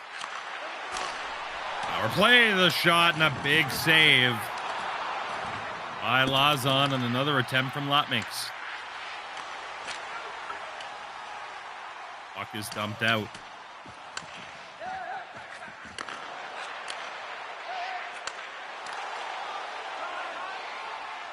Wolves able to recover here. Raul sends it out.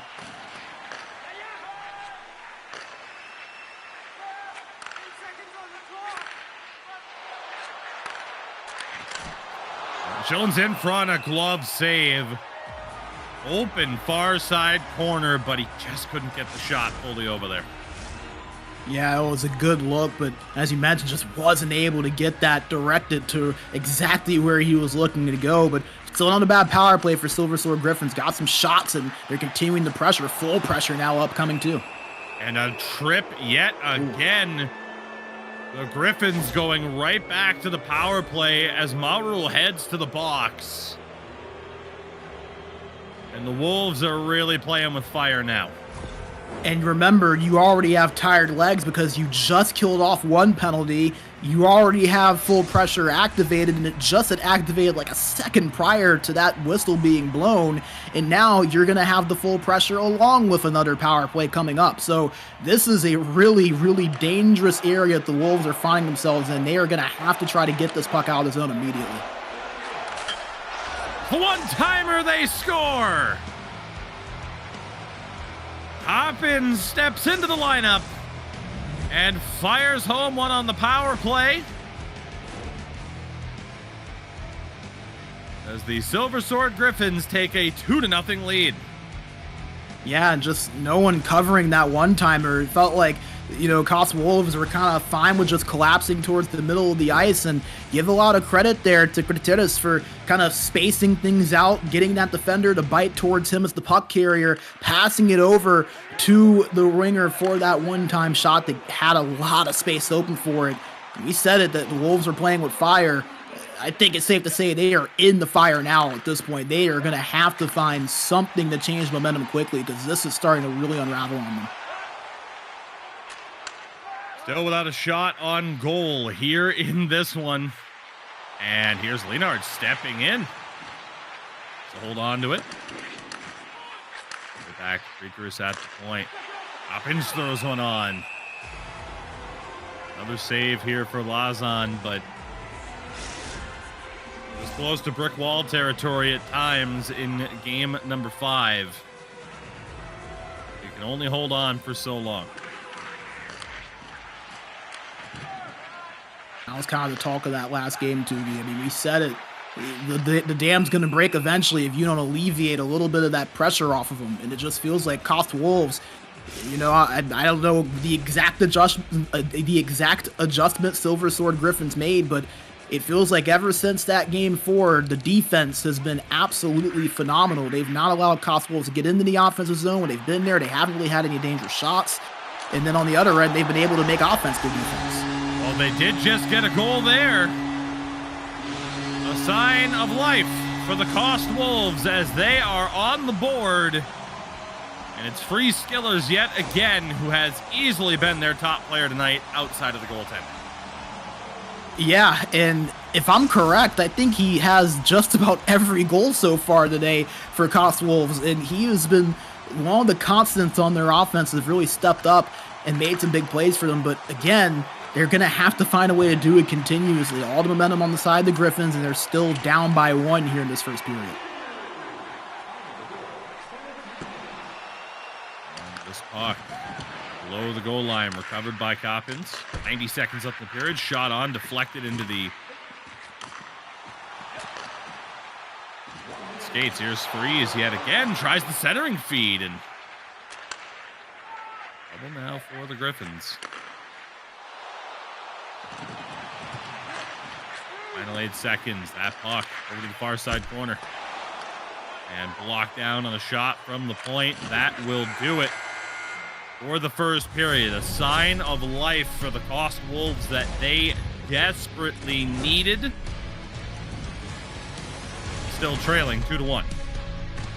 Yeah, and, you know, give KOST Wolves some credit. They were able to kind of battle back a little bit there at the end and make things, you know, a little bit tighter, which they needed. They had to find something to get going. It was 7-0 in favor of the Silver Sword Griffins in shots, and it just felt like there were really no signs of life for KOST Wolves until they got that one entry into the offensive zone, got a couple of shots, and then that second one right there. Nice job from Skillers being at the right place at the right time to bury that one through. And it's interesting because you really wouldn't think that the time on attack is as close as it is. 250 for SSG, 206 for KOST Wolves, but it's what both sides have done with that time on attack that have been the difference. KOST Wolves have kind of just been stuck playing around with the puck in the corner and haven't really been able to create any good opportunities, while for Silver Sword Griffins, it's a constant cycle. They're spacing things out, they're finding the open man, putting shots on net, and making things difficult on the defense and goaltending of KOST Wolves. So, you know, good for the KOST Wolves to cut that lead in half. That's a good first step, but they're still going to have to find their offense if they want to find their way back to where they were in the third period of game number 5. Second period underway. As always, the action brought to you by our friends at Kovalan Lockertsy. Is game number 6. Our core division final. The puck loose in the crease. It's been a series in which we've seen a little bit of everything so far. The Griffins up 2-1. We have an offside call here, but man, this game feels like it could go either way now at this point. Yeah, and I think that that's a big thing for KOST Wolves, with the momentum just kind of swinging in the way of Silver Swords as drastically as it did. They need this game to be in the balance to kind of have that feel. Down the other way. We tried to perhaps get that one in front. It goes off the side of the cage. Now Coppin stepping in, glove save by Lazan. And, you know, Lazan, I know it's easy to kind of get lost with all the negatives that have happened for KOST Wolves over the last 2.5 periods here, but he's still been phenomenal, stepping up with a lot of big saves here for this KOST Wolves team. Big line, Free is in front, they score! They look dead in the water. Not all that long ago, the KOST Wolves have tied this game up at 2. And it was on the counterattack that's been the KOST Wolves' best friend really all series long, getting those quick opportunities. They do so again, just squeaking that cross crease through. And we said it too, they needed to find something and they needed to find it quick. Ever since we said that, when they were down 7-0 in shots, 3-1 now in the shot tally in favor of KOST Wolves, with 2 of them being goals. Boy, this series, it's delivered just a little bit of everything, it feels like. Comebacks galore, and just like that, we're all knotted up again. Held in the corner here, good patience. Villains finds Griffins. This time as well, sends it across, they score! A tremendous individual display there of patience. And the Silver Sword Griffins are back on top by 1. And look who it is, Tugi. It's the right wing turn center in Latminx, the second goal of this game. We talked about it, how big of a shift would that be, making that change in the middle of the series, in the middle of the games. Latminx looks plenty comfortable, and like I said, I know he's played a couple of games at center, but still, that's a big adjustment when it's not your natural position that you've been playing throughout the series. He looks right at home right now. He's been a key cog to this Griffins team. Saved by Lazan, but the Griffins now back up by 1. Losing a 2-goal lead. Good patience, tried to throw one on. Deflected away. The line, Adrian looking across, not able. Find the pass, broken up, and well, a buffered moment there will result in an icing call. And this is a chance here for KOST Wolves to get something going in the offensive zone. We've seen them create a couple of dangerous opportunities with those offensive zone face-offs, so maybe an opportunity here for them, as they've not been able to establish much in the offensive zone prior. As Freeze tries the odd angle shot, nearly finds the back of the net. There was some room there too on that blocker side. I like that. As Pecky, the shot deflects, clipped the post. Short side attempt saved. Puck bounces way into the air. Another short side attempt. They do get full pressure. To the one-timer, blocked. Rules pass, interrupted. Ooh, Step up. That doesn't work. They do end up dumping it in, but full pressure's off. That could have been dangerous, though, for KOST Wolves. Those were the steps that we talked about earlier during the pregame. They like to get aggressive, the defenders that KOST Wolves do, but against the Silver Sword Griffins team that really is dangerous on the counterattack and can strike in an instant, and in a game you're down 3-2, I don't know if that's the time to make that step. Just something to look out for. That pass taken away, now up ahead for Freeze, but he's offside. Boy, and back and forth we go now, too. First, it was all Silver Sword Griffins, and the KOST Wolves had a little bit of momentum, and then Silver Sword Griffins struck back, and now it feels like we're right back in the balance when it was 2-2 again. So, just a tug-of-war of a Game 6 that we've had so far. Feels like that next goal is going to be really, really critical for either side. Man, still down. A very winded get-up for Latminx. His team not able to maintain possession while he was down.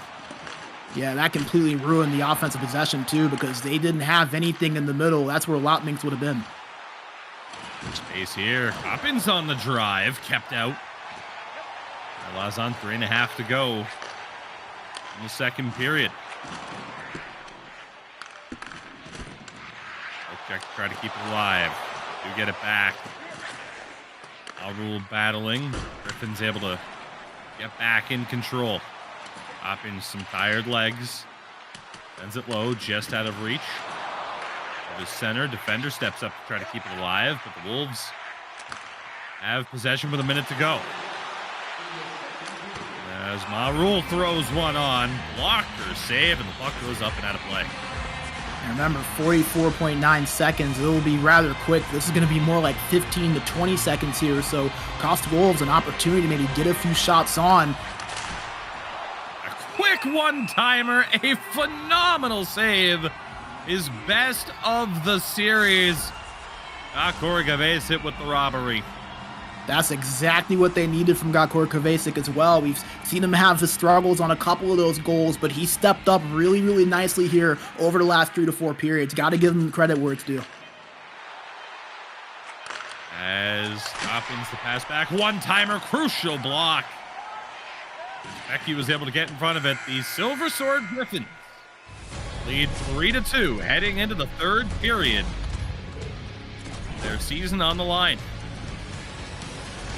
Yeah, and you know, we've seen a couple of comebacks already. I'm sure KOST Wolves are hoping and are going to want to add on to that, but nevertheless, give Silver Sword Griffins a lot of credit. I mean, for those that are maybe just kind of now joining us, remember, they were down 3-1 in this series. We're down 3-1 in Game 5 with 11 minutes to go in the third period. They looked dead in the water, and their series and championship hopes looked over.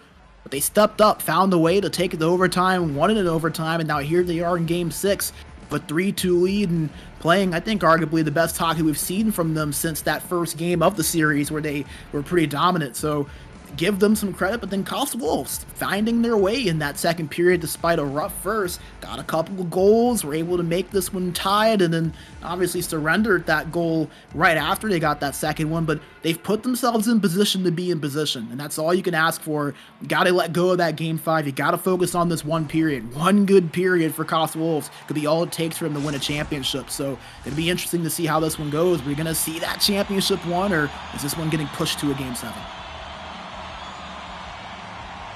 Here we go. Third period is underway. The KOST Wolves in the bounce back here. Here's Lotmix. Not able to hold on to it.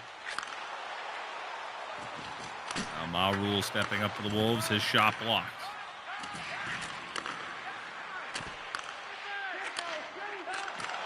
Step from there. A lot of neutral zone work. Settles it down, cannot gain the line. Step up, contact knocks it free. Griffins trying to step up, defense is there.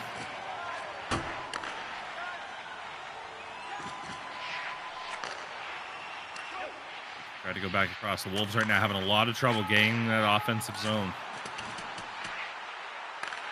He dumps it in, but they don't chase. They elect to back up.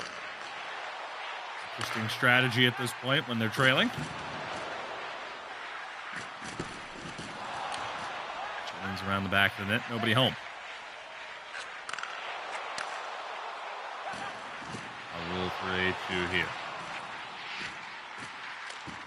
Patience wanted the wraparound, and good save for the Griffins. And that's exactly what the Griffins need, holding on to this 1-goal lead, trying to extend this series one more game. Remember, this was around that point where we were saying that the Griffins in Game 5 were going to have to try to find the goal. Now, they're the ones on the defense. They're going to need big saves like that one to keep this one. One back, they score! On the one-timer, Martin Schillens, the back of the net on the one-timer. And the Griffins up by 2 here in the third period. How about that for the Griffins? A big save on one end. It leads to the defensive zone face-off. They win it, go down the other end, and score almost immediately. And you see a bit of a logjam in front, so a nice job there for the Griffins to be able to get that pass across for that one-time shot. And now, all of a sudden, interesting to see, Tugi, the exact situation that the Griffins were in Game 5, KOST Wolves find themselves in Game number 6. So this is far from over. Pass across. Puck is covered. 11:45 to go. The Wolves had a 3-1 series lead. Are in danger of seeing this series go to 7.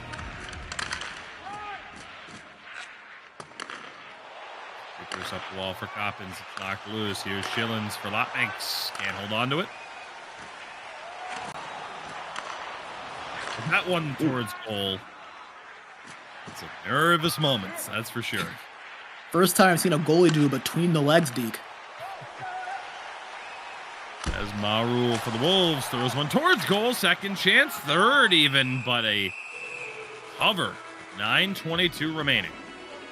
Yeah, and I think if you're KOST Wolves, you're at the point now to where you're throwing everything you can at Silver Sword Griffins. If there's a shot, you're taking it. If you have space, you're taking it. Anything you can do to try to trim into this lead and make a comeback, you got to throw at them right now.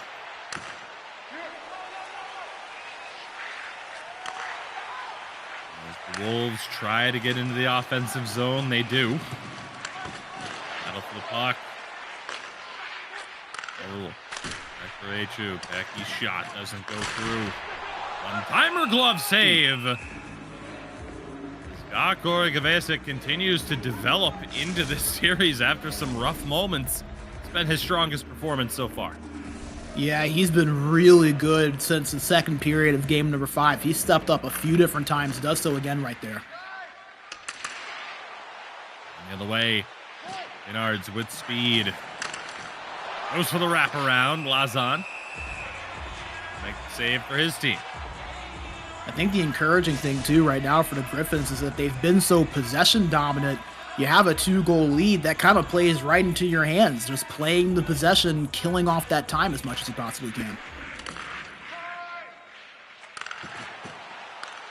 Pass picked off. Just be back in control. They go for the dump and chase. Jacob Lax handles it well. They are offside. 5.5 minutes to go. And now I think you're at a point to where it's reaching desperation point for KOST Wolves. You're going to have to try to make some type of move. Maybe some of those step-ups could be something we see a little bit more of. You're just going to have to try to find something to create opportunities here. The one-timer, they score, and that should seal the deal. The Silver Sword Griffins, barring a miracle, they are going to be forcing Game 7 in this series, and what a turnaround for them.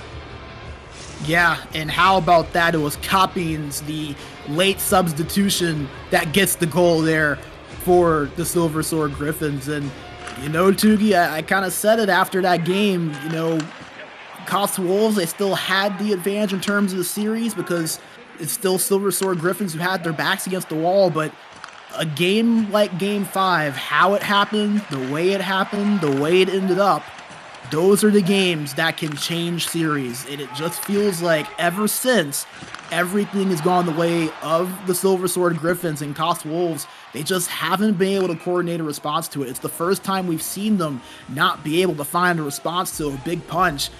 You just made me wonder if this is one of those punches to where it knocks the wind out of not necessarily just your play, but just the morale in the room, because this looks like a very, very different matchup than what we saw in games 2 through 5 until that third period. You know, we suspected that the Wolves could be in a little bit of trouble after a loss like the one they suffered in game number 5. Had some moments in this game that were not able to put together a complete performance, and now, well, they're really in trouble heading into Game 7. Yeah, I mean, I don't really see how you can really feel comfortable about KOST Wolves' position heading into a Game 7 now. I mean, with how Silver Sword Griffins have played the last 2 games, with the way that the momentum in this series is just completely turned on its head, I mean, I'm not picking winners here, but KOST Wolves are going to have to really dig deep here to find their way back into what they could have been. Because remember, a 3-1 lead in Game 5 and you're up in the series 3-1. Your goaltender has a 20-plus save performance, and you drop that game. And one more goal while they're at it. What an addition Hopkins has been to this lineup. As untraditional as it is, a hat trick here. He just fires one on, and it finds its way through. The Silver Sword Griffins back and feeling confident heading into Game 7. You know, we talked about Coppings, how he hadn't really played a whole lot throughout the season, just the 6 regular season games. He had 15 points, though, but how about this, Tugi? He played 2 playoff games, He already has more goals in this one game alone than he had in those 2 games combined. So just kind of shows you the difference that he has made. And that's why reserve players, why utility players are so important for these teams, is for situations like this when you need someone to step up. You have to be able to rely on someone that can be that player that you can come in, put him in the lineup, and you don't skip a beat. That's exactly what Copies has provided for this Griffins team, and he helps lead them all the way to a Game 7. There we go. Game 6 in the books. We have one more game to go here in this broadcast, and it will be the game to crown a champion of this 4 division. The Silver Sword Griffins battle back from 3-1 down. Force Game 7. Abundance of goals, 6-2, the final score. I have a hunch we won't be seeing a replay of all the goals, but that is okay. But now, Major, we talked about it, right? Response is needed for a team like SSG. They were able to find it. Now it's up to the KOST Wolves, dropping 2 straight games. Only one more chance to right the ship. Yeah, and you know, Tugi, it's so funny how just 1 or 2 moments can completely change a narrative, because before Game 5, the narrative had been how, man, Silver Sword Griffins, they've played so well, they've always punched back, but they just can't seem to get that leg up over KOST. Like, it felt like every time Silver Sword Griffins would punch, KOST Wolves would punch and punching back a little bit harder.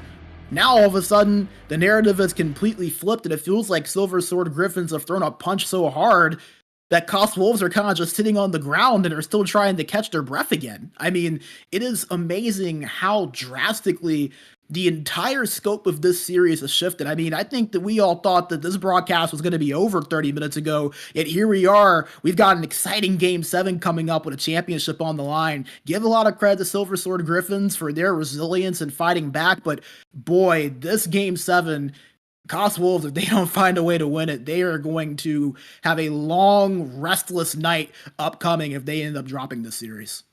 With that, again, one more game to go. We'll be back. Game 7 coming up in just a few moments. Stick with us. Welcome to the SportsGamer Health and Performance Program. Nice to have you here. Here you have a large amount of different workouts from Wellnet, but also material just exclusive for you gamers. In your sessions, we focus mostly on neck and shoulder mobility, back health, and concentration. So give it a try and let us know what you think about it.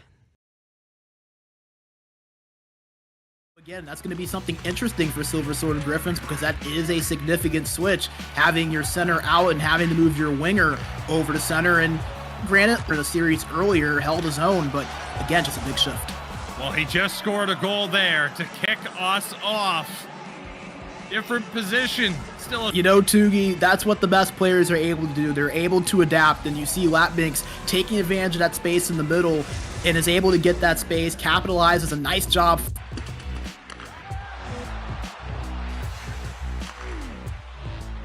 And now Coppins over the line. Great individual effort. Now Coppins over the line. Great individual effort. Draws the call as well.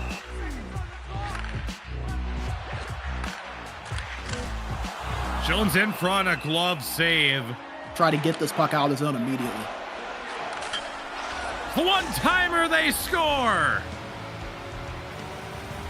Hopping in. Hold on to it. Back Breakers at the point. Coppins throws one on. The offense, good defense. Well, they did just get a goal there. A sign of life for the call. Period underway. As always, the action brought to you by our friends at Kovalan Lockracy. It's game number 6. Our core division final of Cage. Now Coppin stepping in, glove save. Line 3 is in front, they score. They look dead in the water. Not all that long ago. Time as well sends it across, they score. A-Trip on top by 1. And look who it is, Tugi. It's the right wing turn center in lap. As Freeze tries the odd angle shot, nearly. There was some room there too on that blocker side. I like that. As Pecky, the shot deflects, clip the post, short side attempt. Really ruined the offensive possession too because they didn't have anything in the middle. That's where Lotminx would have been. Space here. Coppins on the drive, kept out. Have possession with a minute to go. As Marul throws one on, blocker save, and the puck goes up and out of play. Opportunity to maybe get a few shots on. A quick one-timer, a phenomenal save. His best. Need big saves like that one to keep this one. Puck one back, they score. Find themselves in game number 6. This is far from over. Pass across, puck. A bit more of. You're just gonna have to try to find something to create opportunities here. The one-timer, they score, and that's game 7 in this series, and what a turnaround for them. Minkä päällä lakukastike maistuu parhaalta? Ei voi tietää, ellei kokeile. Kouvolan lakritsi.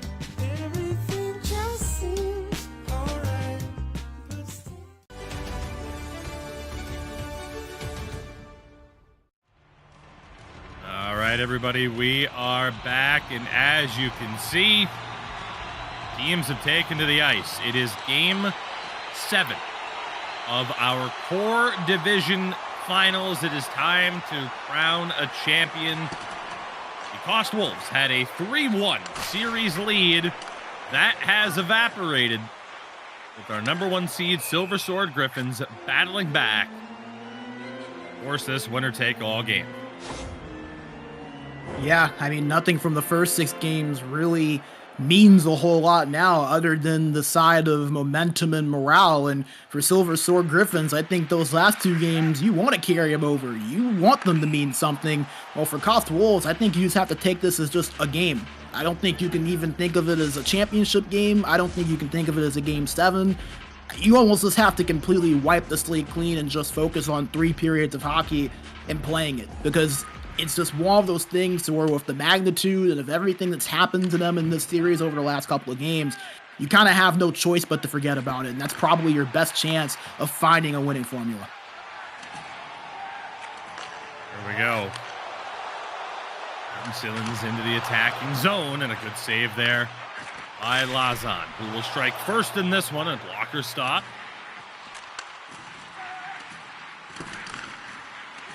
Sillins over. Coppins nowhere to go. Wolves look to get going. They have had some slow starts.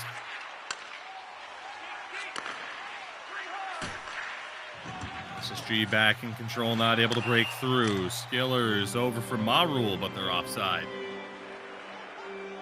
Yeah, and you know, Tugi, I have to give an update. I know you kind of mentioned the Elite Division on accident a little bit earlier, but we just got some Elite Division news. Nova has beaten Roots Gaming in the relegation series. They are now officially heading into the Elite Division. Roots Gaming, a team that, as we both know, have been a fixture of the Elite Division for, I mean, as long as I can remember, now out of Elite. So just a little bit of news there. A lot happening on the ECL on this Monday night. Fun to see. Yeah, it's going to be a lot of those relegation battles, of course. You know, last week, unfortunately, I ended up missing out, but we had our Pro Division final that you covered with Blackbirds punching their ticket into the Elite Division. And, of course, you still have other teams that can make their way up. Nova is one of those teams who succeed in that task, as we continue to keep an eye out on what the Elite Division will look like in full. Of course, we mentioned it. We still have our Elite Division final coming up on Thursday, the 20th of this month, 20th of February. Vista taking on Parasite as a shot rings off the post. Close call there. Yeah, you know, just kind of one other extra note, a familiar name on that Nova team, King of Apes, back in the Elite Division. So fun to see a former champion, someone obviously very vocal, a fixture in the sports gamer community. Going to be fun to see him back up in Elite next season. So congratulations to Nova. Wild to not see Roots Gaming there next season, more than likely, but a well-deserved promotion. And boy, again, just the action around the ECL always going on, including a Game 7 final that we have going on here. Always a fun time to go.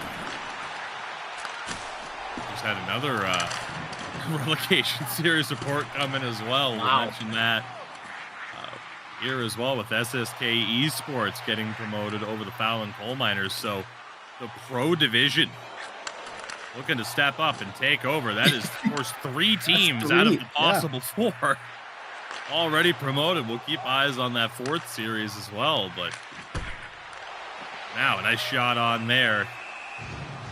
We still await the opening goal here of this Game 7.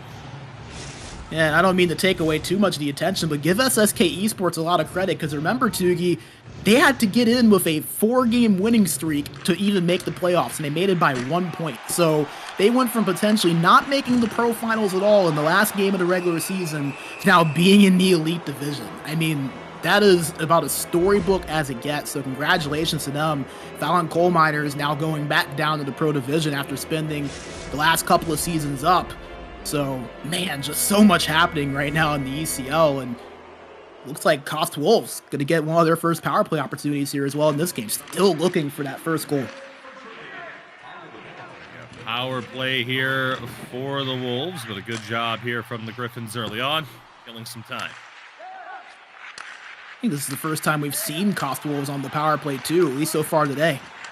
It's going to be interesting to see what they look like with that man advantage. So far, returns not great. Nice job from SSG kind of killing things off. Corner of the odd angle kept out. And puck dumped all the way down yet again. 40 seconds left on this power play.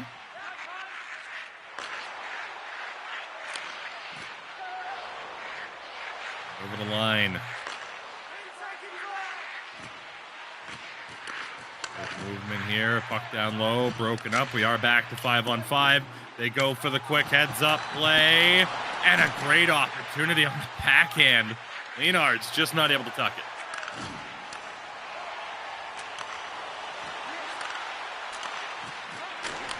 As back at the point. Deflected. Blocker save.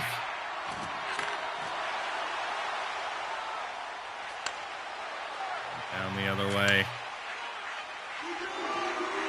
Good movement here. Running out of time. Can't get the shot off clean. Quick shot. Good save, Lazan.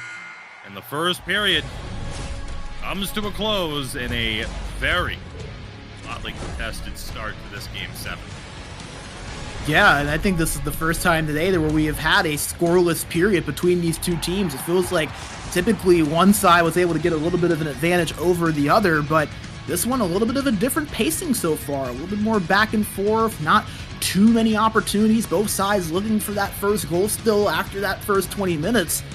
And it's going to be interesting. It kind of feels like this could be a game that's a little bit tighter in terms of some of the defense and the offensive opportunities, because both sides know what's on the line. Game 7, Core Division Championship in the balance.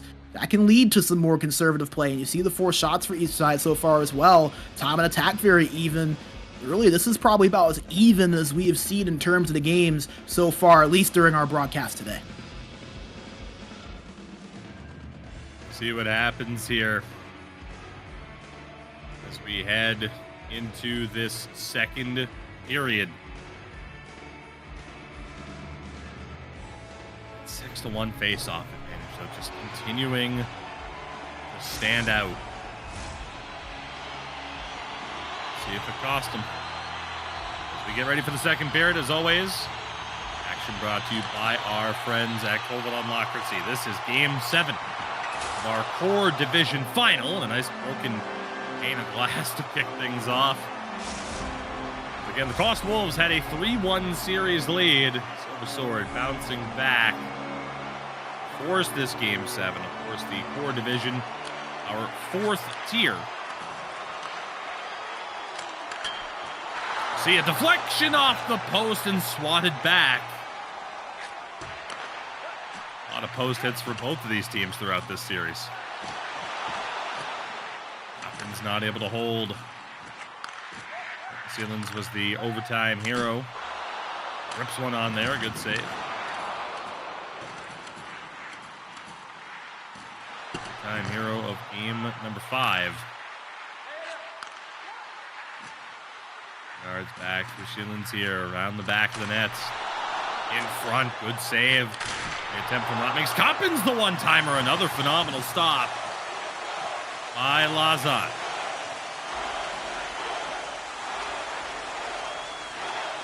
Patience here from Coppins with the full pressure, tries the short side, another stop. Good point, Reuters circles back to the forehand. Goes for the one-timer off the post. And the KOST Wolves need to wake up here for the sake of their netminder. As a shot bouncing puck finds its way across the goal line. The Silver Sword Griffins strike first in game 7. Coppins, another goal. It's just like an early morning, Toogie. If you don't wake up yourself, then the horn will, and that's exactly what happened to the KOST Wolves there. Silver Sword Griffins just going and going, peppering with shots. They were stopped and denied by Lazan multiple times, and this is exactly what we saw in game number 5, where KOST Wolves just were not able to get out of their own zone. Lazan doing everything he can, and eventually something is going to happen when you allow that many opportunities, and it breaks this open. Well, they certainly did. It's a second goal in a matter of moments. But the Silver Sword Griffins make it 2-0. Here in game 7, Martin Schillens, another goal in this series. Let's get another look at it.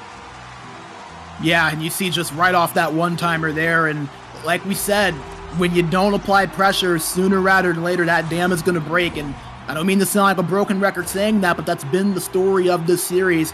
Silver Sword Griffins have been the aggressors. They've gotten the majority of the attack and the opportunities throughout these last 2 games, and KOST Wolves just have not been able to find any counter to it. So when that happens, this is what you open yourselves up to. And now a big hole decline here potentially for the KOST Wolves, being down 2-0 here in this game 7. Is over the line, delayed call here on the Griffins as that puck is recovered. Lotminx, the center, heading to the box, and this is, I mean, granted, Major, we're halfway through this game. This is a must-score situation for the Wolves. They need to get some momentum. Oh yeah, you consider the context and the way this game's played out, this is a must-score. You cannot squander this opportunity. And remember, KOST Wolves had a power play earlier, didn't do much with it. Let's see what they learned. They send it across. Good save there. 10 from Atru, and that pass off the mark. Self-inflicted wound there. That's going to kill off a good 20 to 30 seconds right there. That's huge. As Marul. Pass across. Leonard's able to at least clear it back to the neutral zone. Wolves again continuing to struggle. Marul has it now. Off the spin. Can't hold on to it. Coppins clears it out, and that will do it for the power play. Tremendous efforts from the Silver Sword Griffins. We're back to 5-on-5. Back to the one-timer, blocked by his own man in front. Now up the wall. Lotmix in the back of the net. Martin Sealens wanted that quick one-timer. Coppins, that was blocked. Space for Marul, goes over and no finish from Free Skillers. What a chance. As Takeable Axe knocks it loose. The Wolves again in on the attack. Shot on, saved. SSG will slow it down for the moment. Get some stamina back. Go up the middle. Defense is there. Big hip check. That's going to be an injury to Pecky, but they have a chance on the other side. Poked away by Krateris, who can't get it here. That one. That was a big move there, though, from Gakorikiewicz. That would have been a wide open goal if KOST Wolves were able to hold on to that. We talked about a little bit of the, movement inside from him. That's something to kind of keep an eye on because he moved out of the way willingly. On the half wall, they tried for the one-timer, intercepted. Coppins, big head of steam here. Down the other way, protects, and just Couldn't get that puck to where he wanted it. Freeze Skillers now over the blue line. Looking, not able. Get that shot off. Coppings for Sealands. A little bit of space to go across. Defense breaks it up. The puck still in a dangerous area. Finds its way to Lotminks. 1 minute to go in the period. Maynards couldn't hold on to it. Lotminks the interception. Can't hold the zone. Happily have possession here in the dying moments of the second period. Sealands can't get that shot off. Opens up space. Atru down the other way. He's a little bit tired and the pass is intercepted. The Silver Sword Griffins, 1 period away from being crowned champions despite facing a 3-1 deficit unless the KOST Wolves can find a way to battle back. Yeah, I think KOST Wolves, they're hoping and praying that they can find some of that same magic that Silver Sword Griffins saw a little bit earlier. And for those that are just now joining us here for this Game 7, KOST Wolves, Doogie, they were up 3-1 in the series, up 3-1 in Game 5 with 11 minutes to go. It looked like everything was going their way. Everything was trending their direction. If there was a win probability for the series, theirs had to be at near 99%. But yeah, Silver Sword Griffins found 2 goals to tie it up. They won that game in overtime. And ever since then, this series has completely turned on its head. And Silver Sword Griffins hold a 2-0 advantage here in game number 7. I mean, this is the stuff that you love the playoffs for, especially in the ECL. No series is ever over until it's over. No game is ever over until it's over. And there's storylines aplenty every single matchup. Can the KOST Wolves find their way to reverse their misfortune, or will Silver Sword Griffins, I mean, just pull off the comeback of a lifetime here in this core division final? Here we go. Third period of game 7. The KOST Wolves need to find a way to battle back. It's a slap shot, and that was a gigantic save that Lazan maybe shouldn't have been able to make. Another save there. And again, for the Wolves, need to find a way to get the ice tilted back down the other way. Shot on, loose puck. Leonards is there. We've seen a couple of those saves from Lazan in this game. Now Coppins. Lotminks shot on, loose puck and a save. If you're the Wolves here, we need to see a timeout to erase that pressure. This is a precarious situation here. I don't think they're going to do it. Yeah, and I don't like that decision because you're down 2-0. You cannot afford to give up a third goal, and we've seen what the Griffins have done with the time on attack. I mean, they get out of it, but boy, that's a questionable decision to not call that time out there because you still do have the tired legs now that you're having to fight off. And Sealands over the line. Leonards at the point, throws one towards goal. Lotminks on a one-time pass, you can tell by the buffer shot. Lotminks back over. Crucial interception for Pecky. And the icing is nullified. Marul tries to go in front. Pecky towards goal, blocked by Leonards, who tries the quick out. Bounce. Won't be an icing, but there won't be a clear-cut chance they were hoping for. Marul for freeze. Stepping in, tries the top-shelf shot, and another stop by Gakori Gavesits. Yeah, give him some credit. He's really stepped up after struggling in those first few games. He's gotten better and better as the series has gone on, and as the criticism was loud, the praise needs to be just as loud. He has been phenomenal for the Griffins whenever his name has been called. Yeah, down the stretch here for sure. I mean, he had some rough moments to start off this broadcast, but he's absolutely stepped up, and now his team is 10.5 minutes away if things continue as they are. Hopkins bumped off the puck. It's KOST Wolves team. Incredibly dynamic offensively up to this series. Given a lot to think about. Final 9 minutes now. For Marul. Has to go over. Leonards is there, and the Griffins continue to adapt to what the opposition has been throwing at them, leaving them no space. Sealand's down low. Leonard's back for Lot makes, he scores!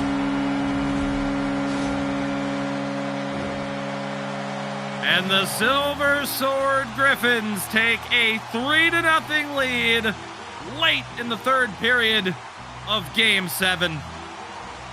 How about Lat Minx on that play? Remember, he started the day at right wing, shifted over to center after the late substitution. And boy, he has fitted that center spot like a glove. Beautiful shot there. Beats a tough goalie in Lazon their glove side. And now Silver Sword Griffins, they look like they might be soaring their way to a championship, barring a pretty significant collapse here over the next 5 minutes. The shot is blocked, glove save off the post, and it's going to be waved off as the puck crossed the line. We'll get another look at this one. That is likely to be a kick-in. Yeah, I was going to say, I wonder if they're thinking kick-in or goaltender interference. And yeah, they're going to say that was a kick-in. So right when the KOST Wolves thought they may have had a little bit of life, it gets taken away just like that. Tale of two narratives. Do you view it from the KOST Wolves' perspective? If they let this series slip through their fingers, do you view it from the SSG perspective? If they battled back and never gave up? The truth is probably somewhere in the middle. Wolves now need 3 goals in as many minutes, or the Griffins will indeed be crowned champions. Great glove save there.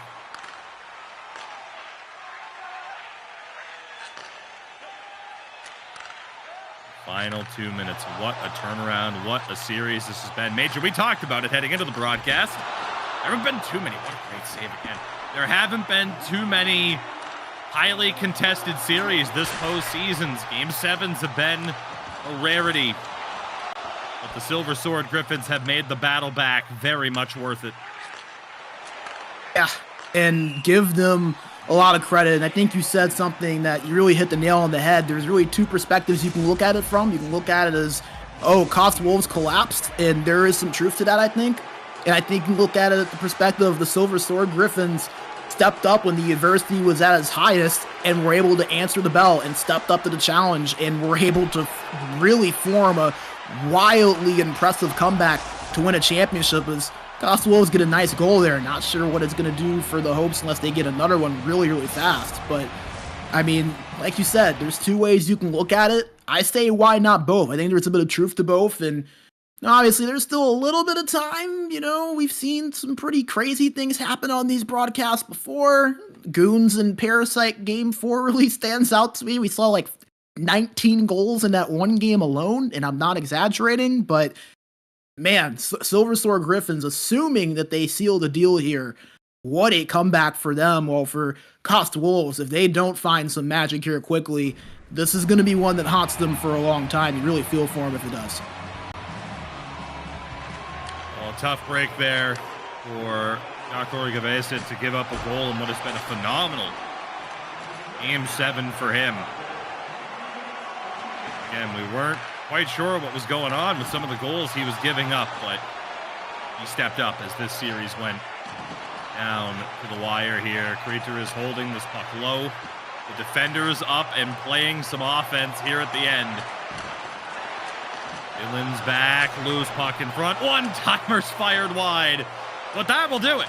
From 3-1 down to a 3-1 win in Game 7. The Silver Sword Griffins, your champions of the core division. And how about that from the Silver Sword Griffins? I mean, KOST Wolves gave them everything they could possibly handle through those first 4 or 5 games, and then just, it was like a switch flipped in the third period of game number 5. When we said it, KOST Wolves were up 3-1 in the series, up 3-1 with 11 minutes to go in game 5, and then all of a sudden, the tides turned, and the Silver Sword Griffins completely took advantage. They get that overtime winner, and you know, Tuki, we both kind of alluded to it after that. It just felt like this series was not going to be the same after that game was won by the Griffins, they just dominated in game number 6, dominated throughout the last 2 periods of game number 7, demoralizing for KOST Wolves, who had such a great run, such a great season. You hope they don't hang their heads too low, but tonight, about the Silver Sword Griffins, a valiant comeback, and the number 1 seed proves why they were number 1. They bring home the core division title, and they do it in style. The Latvian contingent gets it done. Number 1 seed in the playoffs, as you mentioned. A phenomenal regular season, phenomenal playoffs. They face that incredible amount of adversity at the end. They're able to get the win. Silver Sword Griffins, champions of our core division. A job well done. Yeah, I mean, a job very well done. And, you know, you kind of look at this Silver Sword Griffins team again. They were the number 1 overall seed, went 18-1-1 in the regular season. Came into the day 16-5 in the playoffs. And, you know, we talked about that during the pregame, Tugi, how the playoffs are just such a different beast. It's such a different animal, especially in these lower divisions, because you have more rounds to play, and there's 4 groups of teams in the regular season. So a lot of the time when you're playing these teams in these playoff series, it's not like the Elite Division or like the Pro Division, where there's a good chance you've probably seen them before. You are seeing all of these teams for the first time. You don't really know what you're heading into each series. It makes it tough to win, you know? It really, really does. So give a lot of credit to the Silver Sword Griffins. They were dominant during the regular season. They had their tests, but every time they were able to find the answers and get them right. A well-deserved championship victory for them. Congratulations to them on a great run and a great title that they will likely remember for a while with the way this one unfolded here during this final series. So again, there is still a lot to come here at SportsGamer over the next few weeks. Of course, this week will also feature our Light Division finals. Of course, the 3rd tier that the Silver Sword Griffins will very much have their eyes on. And of course, as well, we have our Neo final, our entry-level tier, Tier 5, that final, best of 7, or best of 5, excuse me, all of those games coming up this Sunday. And of course, everything leads to our Elite Division finals coming up. But there you see the finals of our Light Division. Saterlico and Sune Iko Esports going head-to-head. Major, how about that? The battle of 18 versus 4 in terms of the seedings. Yeah, I mean, Tugi, we talked about it. These lower division playoff series are so tough to win because there's so much that you have to go through to get to that point. And I mean, the Light Division, no exception to that. I mean, you have to go through round 1, round 2, the quarterfinals, the semifinals, and then obviously that finals series. And a lot of times it's just a matter of who can get hot, who can find their way through those different matchups. And just like in this core division, there's 4 different groups of teams. So more than likely, the team that you're playing against is not a team that you're going to be often familiar with. So going to be a fun matchup there. Can't wait to get it started. Boy, it's going to have a high standard to live up to based on what we saw today, but I'm sure it'll be another good one. Can't wait to be back on the call with you there for that on Wednesday. Again, we will see what happens there. We'll see what happens on the 20th of this month, Thursday, February 20th. Is our live LAN final at Assembly in Helsinki. Still an attendable event, of course. It is Mustakalta taking on Parasite as well. That is still to come. As again, we have a very busy month, championship month here at SportsGamer throughout our 5 tiers. And well, from the looks of it, we'll see what happens here. We'll give it another couple seconds in terms of perhaps getting a word. One of the winning members of our champions here, but well, at the very least, if not, again, Major, just one more time. Oh, what a run, though, for the Silver Sword Griffins throughout this series to come back from that 3-1 deficit. Yeah, I mean, like you said earlier, we've been kind of starved and deprived of the 7-game series so far during at least our broadcasts, but nevertheless, these 2 teams, they lived up to the billing. I mean, Silver Sword Griffins being down 3-1 in the series, and remember, this is a team that hadn't been tested like that. You kind of go back and look at their playoff journey. The closest they had gotten was 6 games, so they really hadn't been tested like that, where they had to make a large comeback and had to kind of scratch and claw. And that 6-game series was in round number 1 against EV Duisburg. So everything else had come relatively easy. A 5-game series win in round 2, 5-game series win in the quarterfinals, a 5-game series win in the semifinals. So that was uncharted territory for this team that they were able to find their way through. So it just goes to show you that they weren't just a dominant team. They had that championship trait that you need, which is resilience and is that ability to respond to adversity. Congratulations to the Silver Sword Griffins. Well deserved. And again, congratulations to KOST Wolves too. They had a great season, a great playoff run. Unfortunate that it's going to be kind of mired by that collapse there with that 3-1 series lead and that 3-1 lead in Game 5, but still so much for them to be proud of. That's a team that I think that we'll hear from again in the future. They're not going away anytime soon. So congratulations to the Griffins, a well-deserved core division championship here for them today. Well, we'll see what happens here, as again, we are going to be able to get word with a member of the Silver Sword Griffins winning squad. I mean, left defenseman Leonard, who really stepped up and scored some big goals, especially as that series went on. We'll give Major the opportunity to get some questions prepped up. But, of course, as we mentioned, the Silver Sword Griffins very much going to be keeping their eyes, we're going to be keeping our eyes on what they have going on moving forward. I'll wait for word here if we're good to go, but turn it over to 1B Major. Yeah, it looks like we've got Leonard's in here with us. And I mean, first of all, Leonard, congratulations on the championship victory. I mean, what's going through your mind with how crazy that series was, making the comeback from down 3-1, and now here you are here as a champion? Just kind of tell us what that whole roller coaster was like for you and the team.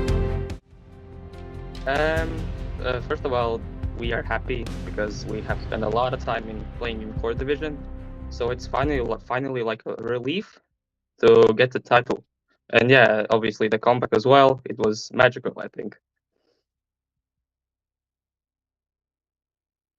Yeah, and obviously going to that Game 5, you're down 3-1 midway through the third period. I mean, what was the conversation kind of like as you guys were looking to mark that comeback, knowing that you had a hole to dig out of and you knew that your title hopes were on the line? We just know that we were the better team. We just had to play our game, and we just stuck to our game plan, and that's it.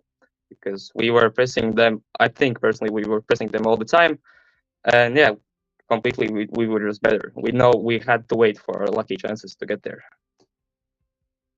Yeah, and going back just to this whole journey you guys have had, you earned the #1 seed, a dominant regular season, then you cap it off with a championship. I mean, what did you feel like really contributed to you guys' success to not only be that dominant team throughout the year, but to also lift the title at the end of the season as well? Yeah, we felt great. We had a couple additions in the off season that helped us very well. And we know that we were going to be in the championship in the final. We just needed to get there and get the title.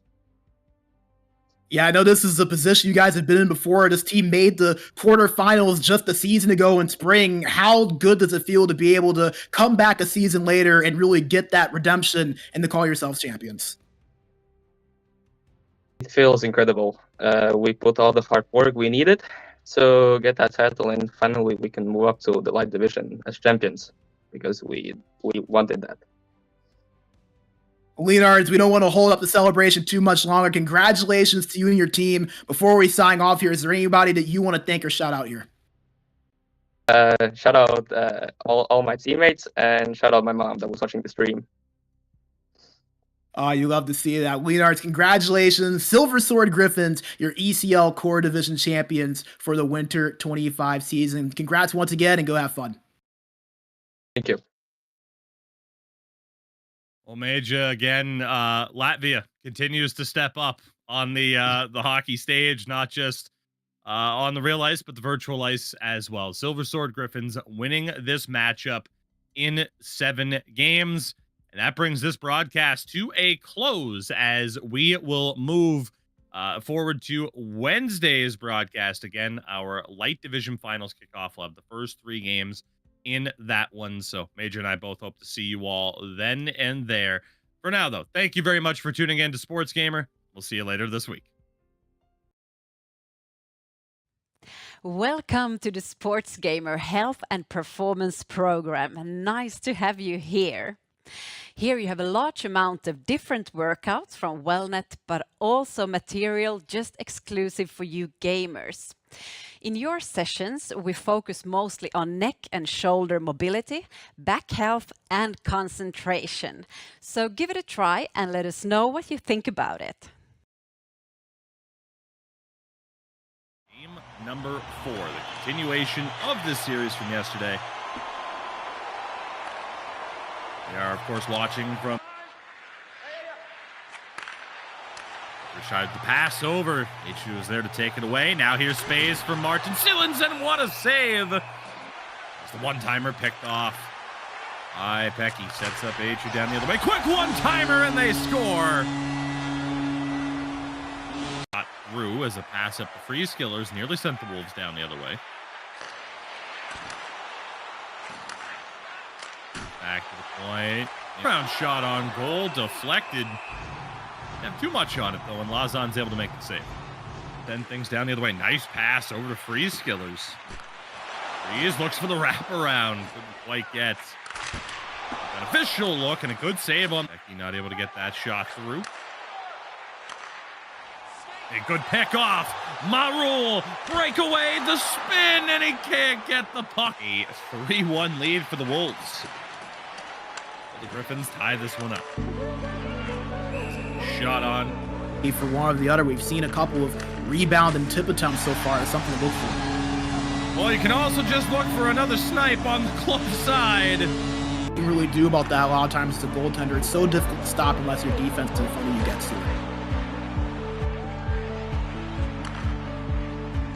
Over the line, Maru, a little bit of space, a little bit more energy this time. Tries the short, the pass. Thought he had a great chance to pick a corner there.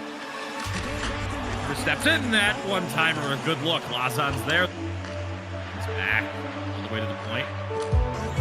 Yard shot towards goal, and Lazan pounces. They are in the attacking zone here. Remember, fast last minute. They score on the one-timer, Major, right out of nowhere. 10 seconds left in this period. With the end of regulation, what a chance there on the deflection. Goal at the same exact spot. And another opportunity broken up, and we will head to overtime for the second time. Exactly what they do to you. KOST Wolves find that overtime winner right there.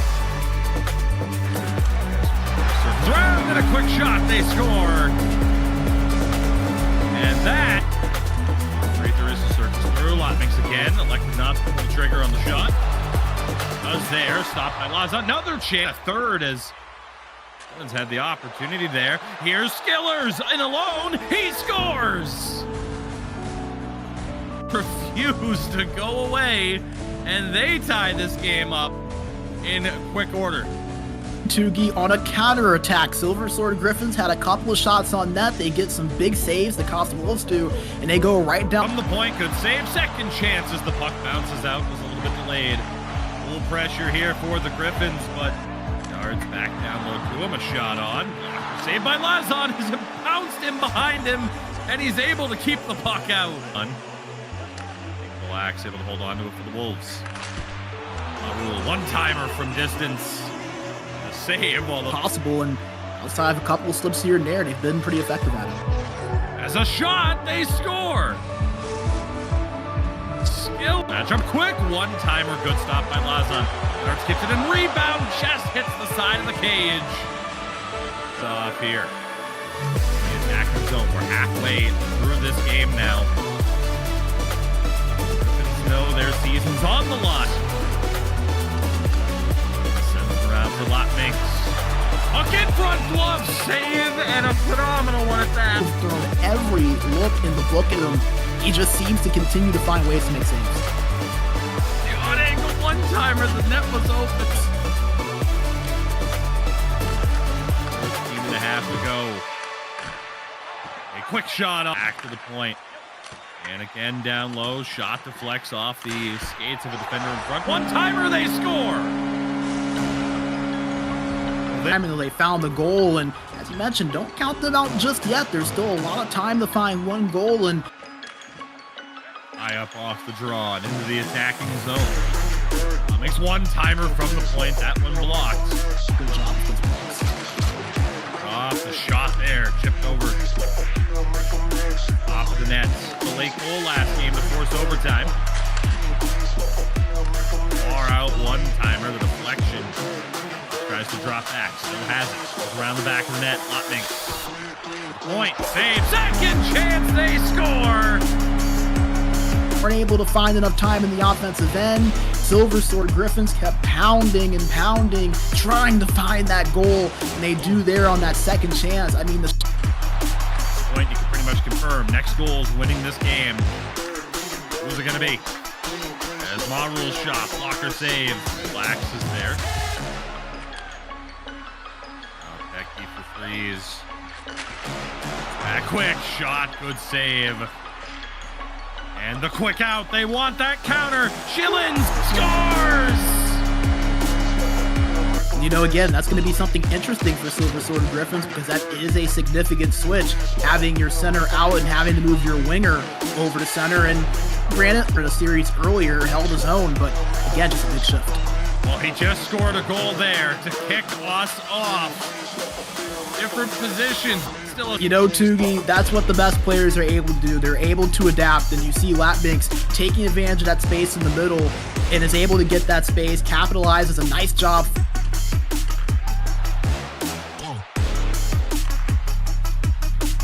Now, Coppins over the line. Great individual effort.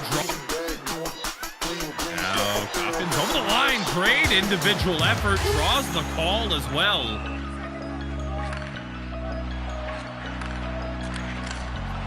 Jones in front, a glove save. Try to get this puck out of the zone immediately. The one-timer, they score! Hopping in. Hold on to it. Back, Reapers at the point. Hoppins throws one on. Offense, good defense. Well, they did just get a goal there. A sign of life. For the comp period underway, as always, the action brought to you by our friends at Kovalan Lockertsy. It's game number 6, our core division final page. Now Coppin stepping in, glove save. Line 3 is in front, they score. They look dead in the water, not all that long ago. Well, sends it across, they score. Atron top by 1. And look who it is, Tugi. It's the right wing turn center in As Freeze tries the odd angle shot, nearly. There's some room there too on that blocker side. I like that. Hecky the shot deflects, flip the post, short side attempt. Really ruined the offensive possession too because they didn't have anything in the middle. That's where Lotmings would have been. Here, Coppins on the drive, kept out. Have possession with a minute to go. As Marul throws one on, blocked for a save, and the puck goes up and out of play. Opportunity, maybe get a few shots on.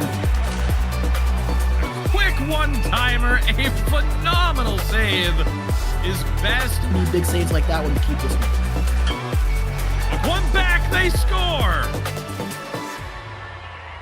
Find themselves in game number 6. This is far from over. Pass across, puck. A bit more of. You're just gonna have to try to find something to create opportunities here. The one-timer, they score, and that's game 7 in this series, and what a turnaround for them. Yeah, and how you drop that game. And one more goal while they're at it. It kind of shows you the difference that he has made, and that's why reserve players, why utility players are so important for these teams. There we go, game 6 in the books. We have one more game to go. There we go. Simmons into the attacking zone, and a good save there by Lazan, who will strike for this one in February. Malta taking on Parasite as a shot rings off the post.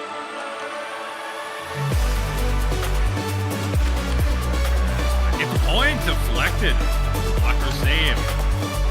Our fourth tier. See a deflection off the post, and Swasher tries the short side. Another stop. Point. Breaker circles back beforehand. Goes for the one-timer. As the shot bouncing, puck finds its way across the goal line. The Silver Sword. That many opportunities, and it breaks this open. Well, they certainly did. It's a second goal in a matter of moments. 3 goals in as many minutes. The Griffins will indeed be crowned champions. Great glove save. What a series this has been. Major, we talked about it heading into the broadcast. There have been too many. What a great save again. Comeback to win a championship is KOST Wolves get a nice goal there. Not sure what it's going to do for the Hopes unless they get another one. The end.